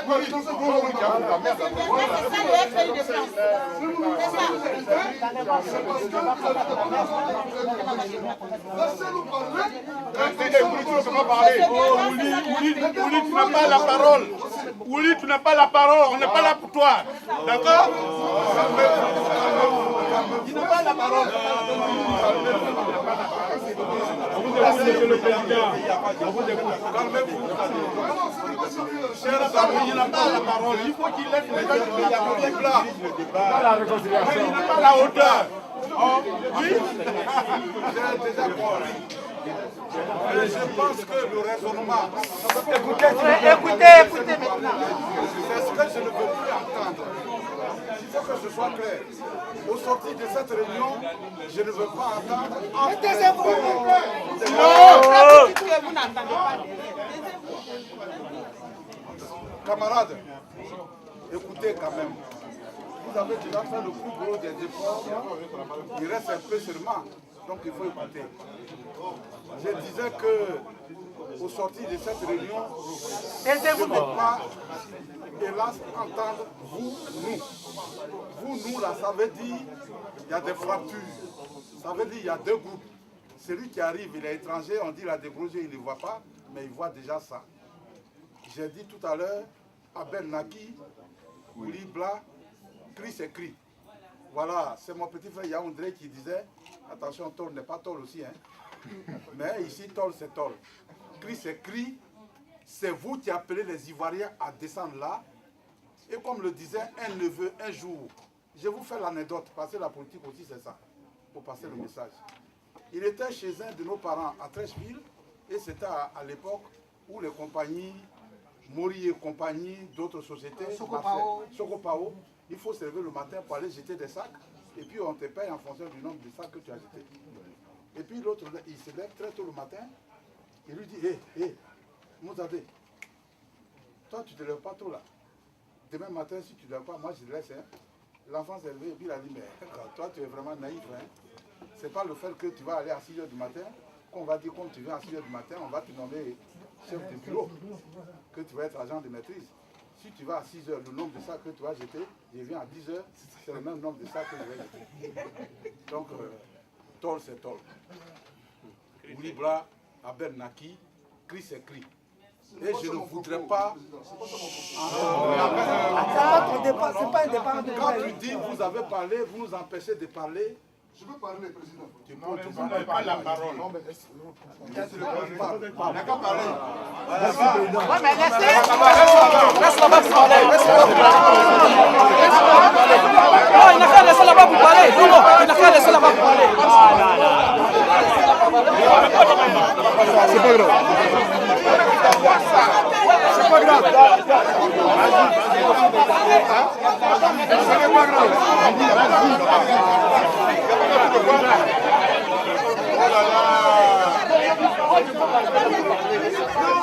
Je veux dire ceci. Je parle d'abord sous deux casquettes. J'ai été secrétaire général de la JFPI en 91, dans le JFPI. J'ai été directeur de campagne adjoint auprès de Brigitte Couillet ici, pour Laurent Gbagbo en France ici. J'ai été secrétaire général adjoint de la JFPI, section 1 avec Claver Nyoko, donc je suis FPI. Cette réunion n'est pas et ne doit pas être une réunion du FPI, d'abord. Bravo. Première chose.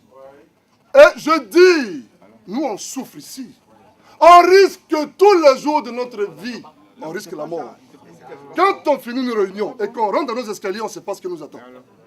C'est vrai, on parle des exilés du Ghana, mais nous-mêmes aussi, nous sommes les exilés de l'intérieur, parce qu'on ne peut plus aller en Côte d'Ivoire. Mon premier propos, c'est d'abord de rendre hommage à Affi N'Guessan, le président Affi N'Guessan. Amen. Oui, je ne vais pas revenir sur une polémique, mais le président Pascal Affi N'Guessan, le président... Mais attends, tu peux sortir si tu n'es pas dit. Tu peux partir. Tu peux partir. Tu vas perdre des gens. N'importe quoi.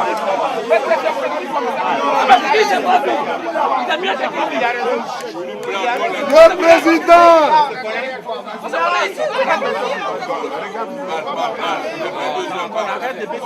Il est 22 ans, je ne serai pas long. Je veux juste dire ceci. Je veux juste dire ceci. D'abord, une remarque. Une remarque. Je fais une remarque à mon président, puisqu'il est président du FPI. Ici, la France, c'est un village, le village de la résistance. Quand on finit de rencontrer les chefs du village, on voit aussi les villageois. On cherche à les voir. Ici, là, c'est nous, on marche ici, président. On marche ici et on marche très bien. On ne peut même plus travailler. Même nos papiers, même, on les arrache, on s'en fout. Le président Laurent Gbagbo, depuis Sévéningen, envoie même des gens pour dire, allez dire à Bernaki, allez dire à Zedia, allez dire à Ishiman, et puis il cite nommément des personnes pour qu'ils s'entendent. Il y a un problème malinqué qui dit, si tu dis la vérité pour diviser, c'est que tu as menti. Si tu mens pour unir, c'est que tu as dit la vérité. Il y a des propos, président, que j'ai entendus ici, qui ne sont pas de nature à renforcer la cohésion, qui est indispensable dans cette lutte que nous menons. C'est cela que je dénonce. Il est 22 heures. Je ne rentrerai pas dans les détails, mais je dis seulement que ce soit le porte-parole, que ce soit les organisations de la société civile qui travaillent nuit et jour. Amadou Kourouma l'avait dit, Allah n'est pas obligé. Allah n'est pas obligé. Et nul n'est obligé. Quand ils le font, il faut leur rendre hommage. Il faut les saluer. Il faut les saluer et il faut les encourager, à défaut de mettre à leur disposition des moyens. Et les propos de tout à l'heure ressemblent un peu à des propos qui disent à des enfants qui font leurs humanités. Nous avons dépassé ce stade. Président, avec tout le respect que je vous dois, je dois pousser ce cri de cœur parce que nous sommes nous aussi en danger de mort. Et dans la lutte que nous menons, que nous sommes décidés à mener jusqu'au bout, nous pensons qu'à défaut qu'on ait des moyens d'où que ce soit parce qu'on n'en a pas besoin, il faut avoir un discours de cohésion. Je vous remercie. Amen. Merci, bravo.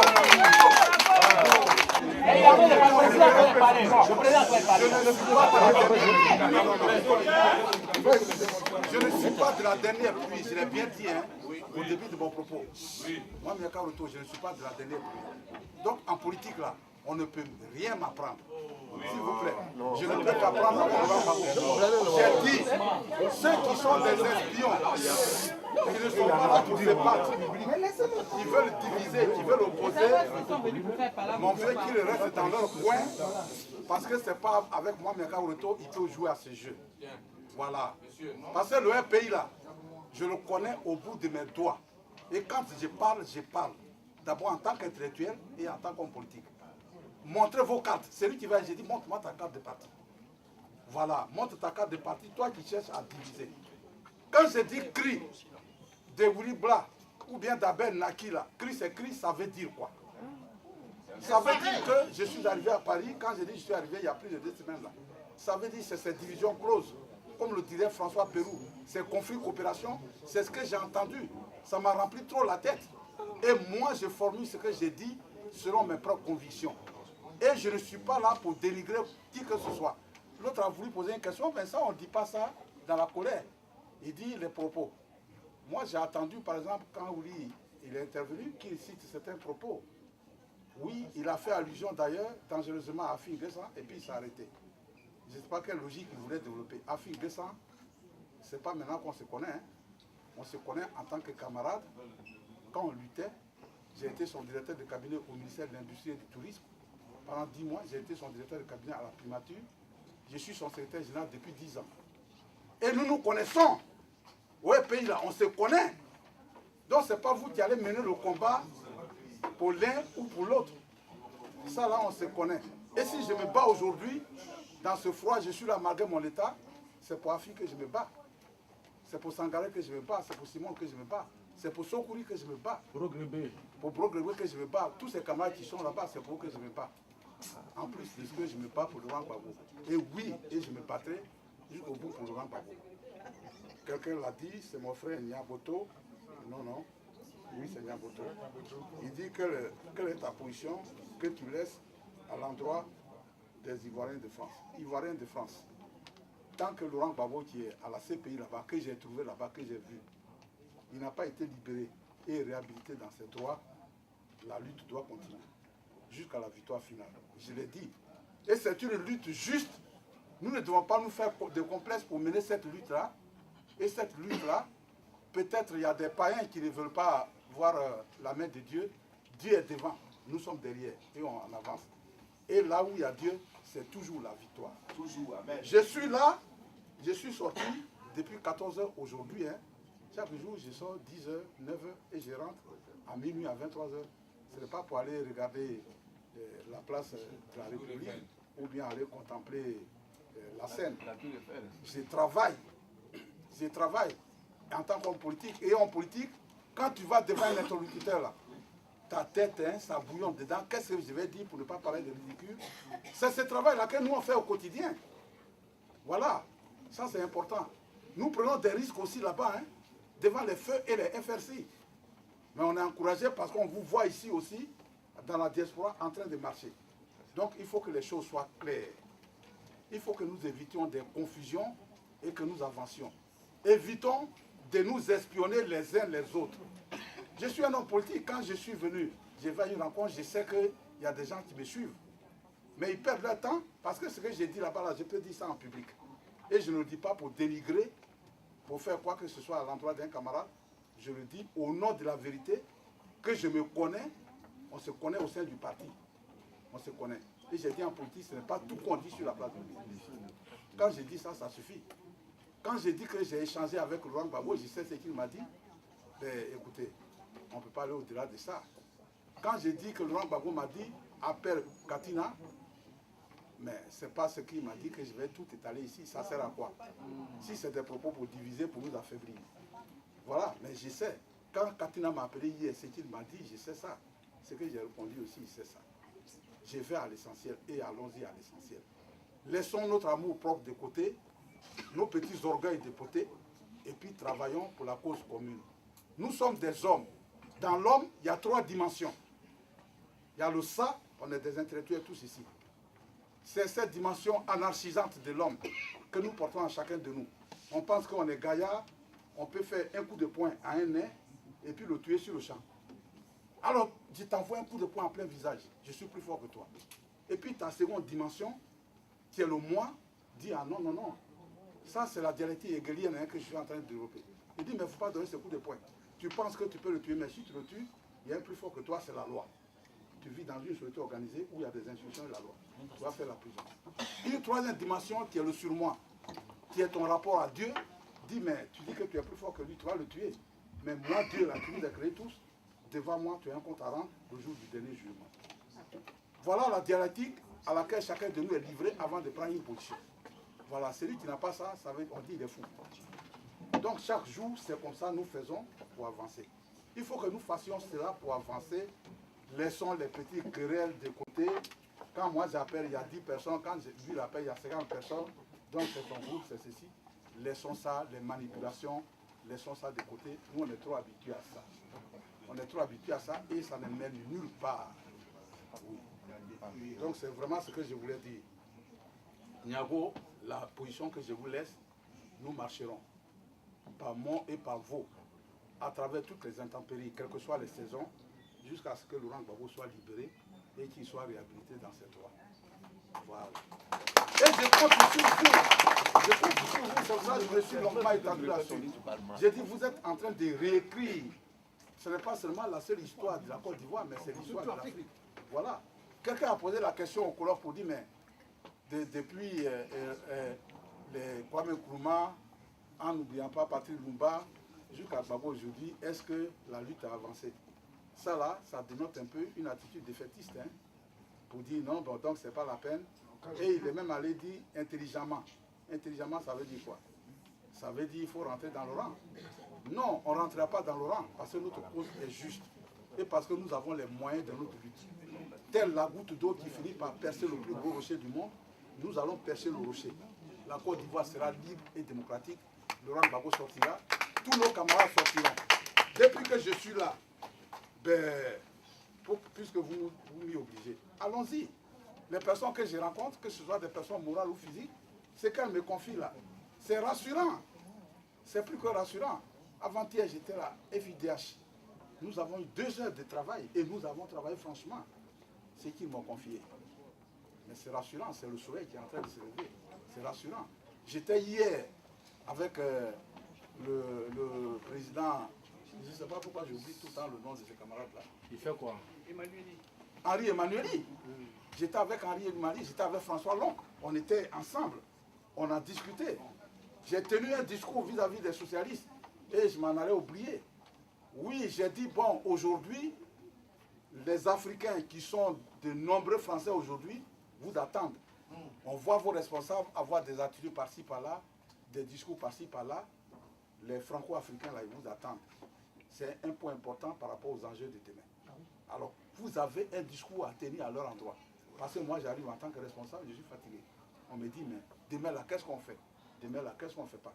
Parce que vous avez des attitudes ambiguës, ben ça, là, nous, on ne va pas rester dedans. Avec le temps, qui est l'autre nom de Dieu, chacun de vous a eu le temps et l'occasion d'apprécier. Pour dire que Laurent Gbagbo a été victime d'une force occulte. Nous avions parlé de nébuleuse. On a vu le seul visage de la France, mais aujourd'hui on voit que c'est toute la communauté internationale. C'est l'OTAN et c'est tous les diables du monde, les francs-maçons du monde. Vous avez vu ça? Vous avez à reformuler votre jugement. C'est ce que les Africains attendent. Ils ont répondu franchement aussi. Et ils ont dit, dans la 3e semaine du mois de mars, ils vont rencontrer les Africains. Voilà. Et c'est ce que nous faisons. C'est bon, c'est bon. Je suis allé au Quai d'Orsay. Le jeune que j'ai trouvé là-bas, chargé des affaires africaines, il a tenu un discours, quoi qu'il soit de droite. Et c'est rassurant. C'est le fruit de votre combat. C'est parce qu'il vous voit tout le temps marcher sous la pluie, sous le soleil, sous la neige. Il faut continuer dans ce sens. Cela n'a pas de prix. Cela procède de vos convictions politiques et idéologiques. Chers amis, chers frères, évitez de vous distraire, de disloquer les efforts. Allons dans le même sens. C'est important. Et quand j'ai salué toutes les organisations, le porte-parole là, je l'ai salué. J'ai dit, il connaît Katina, ce n'est pas d'aujourd'hui qu'on se connaît. C'est un jeune frère, il m'a appelé hier quand je rentrais d'Orléans. Je sais comment il m'a appelé et qu'est-ce qu'on s'est dit. Voilà. Si j'ai accepté que l'autre soit là, Bernard Houdin soit là, Ben, c'est parce que j'ai dit, bon, il faut un travail. C'est un jeu de rôle. Chacun pense qu'en prenant la gauche, l'autre en prenant la droite ou le milieu, il va arriver le plus vite. Mais l'essentiel, qu'on ne mette pas un obstacle devant l'autre.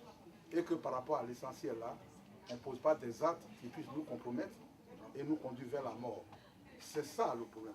Et c'est sur ça que j'insiste. J'ai dit qu'il faut que tout se fasse dans la confiance, dans la transparence et la rigueur. Parce que Laurent Gbagbo, c'est la rigueur, Laurent Gbagbo, c'est la transparence. Ils ont fouillé. S'il a été éligible au fonds de prise en charge de la CPI, c'est à cause de sa rigueur. D'aucuns disaient qu'il a mis des milliards en Suisse, à Strasbourg, bien n'importe où. Mais ils ont procédé à ces enquêtes et puis ils n'ont rien trouvé. C'est pour ça qu'il a été éligible. C'est pour ça que la CPI prend ses avocats en charge. Ça aussi, il faut le savoir. Quelqu'un a parlé justement de l'avocat maître. Monsieur le Président, c'est ça que je voulais vous parler. Attends, il va parler là. On a signé que le président était exigeant. Et nous n'avons pas pris la peine de dire politiquement. Et vous parlez de ce soir. On n'a pas dit. Vous n'avez pas expliqué. Laissez-moi parler. Vous n'avez pas expliqué pourquoi le président est exigeant. Le président est exigeant parce qu'on a bloqué le président. Vous êtes en train de faire la parole. Vous êtes en train de respecter les gens. On nous distrait. On nous distrait. Tout le monde la parole pour ne parler. Il y a pas de personne qui ne peut pas. Merci beaucoup. Qui était ça? Ta discipline. On va arrêter la réunion. Le théâtre, on a arrêté à ce théâtre-là. Si tu ne sais pas qu'est-ce que ça veut dire, pose poliment la question et puis on te répond.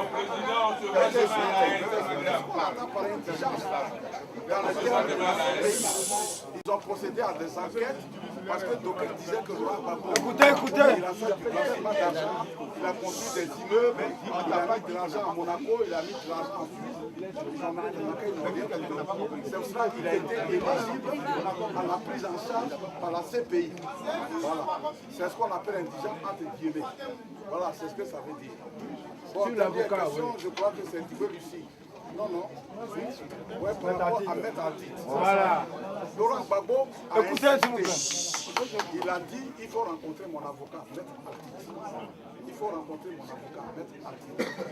Je suis venu, je me suis permis d'appeler Maître Artit.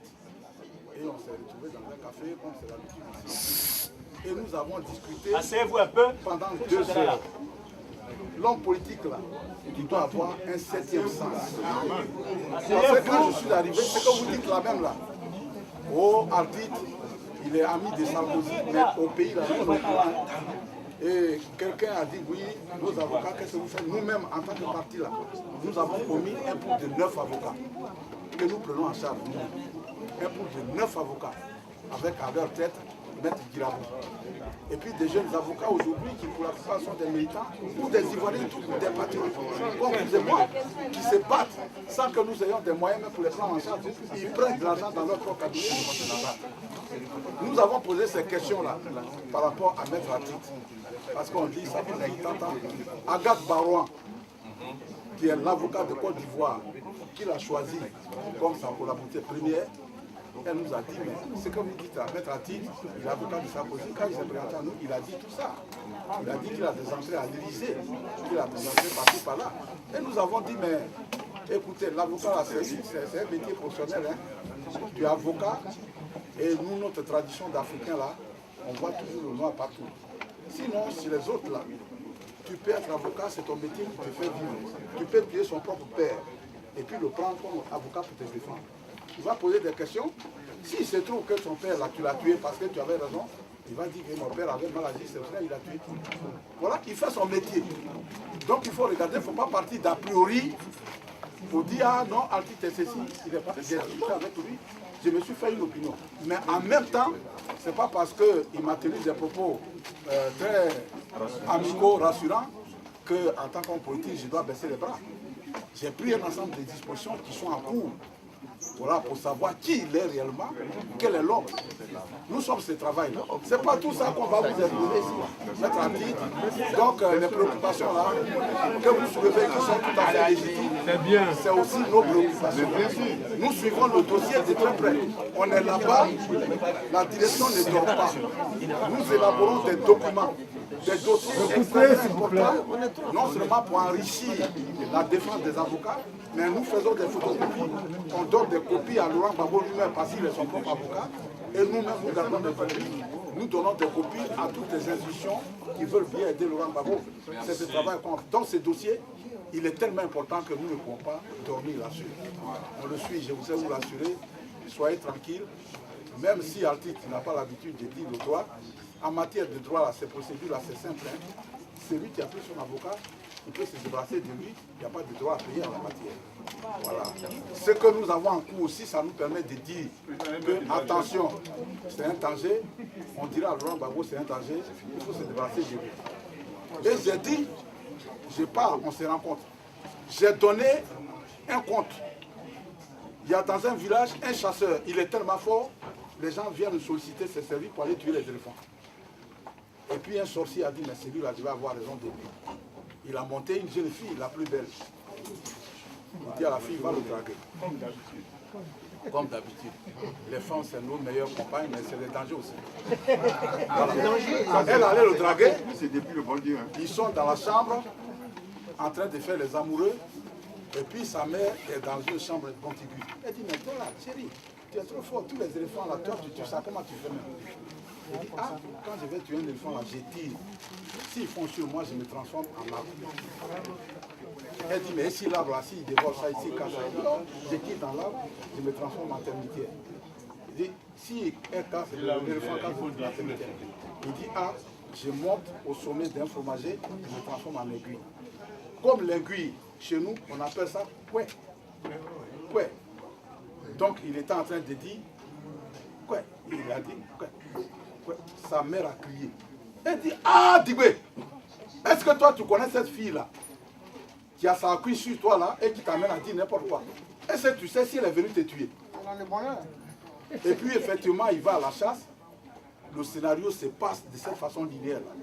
Quand il arrive au niveau de l'aiguille dans le fromager, l'éléphant était là. Comme il n'a pas dit tout le nom, elle ne pouvait pas la voir. Et il a descendu l'éléphant. Je suis là, je suis la mère de Laurent Gbagbo. S'il y a une sorcière qui veut l'embobiner pour le tuer, je lui dirai que, attention Laurent, cette confiance aveugle-là, elle n'est pas justifiée. Parce que la femme, on peut l'aimer, mais la femme aussi, c'est le diable. Et nous qui sommes en train de lutter pour que tu sortes d'ici, nous disons que cet avocat, il faut le changer. On va le dire avec beaucoup de courage, cet engagement. Donc ne vous inquiétez pas.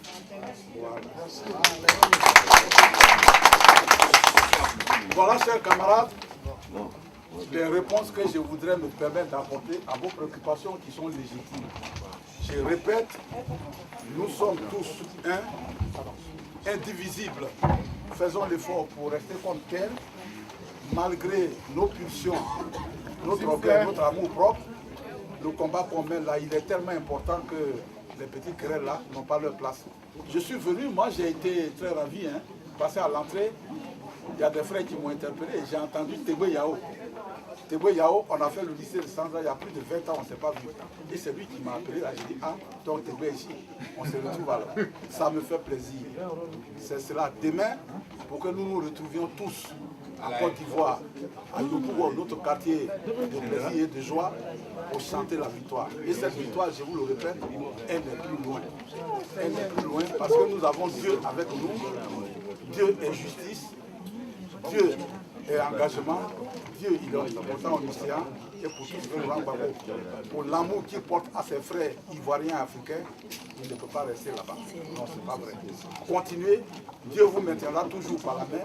Vous n'allez pas perdre vos différentes fonctions. Au contraire, vous allez être surpris que vos fonctions, vous avez augmenté de grade. Et vous qui êtes peut-être manipulationnel, on va vous appeler pour être agent de maîtrise. Parce que c'est ça.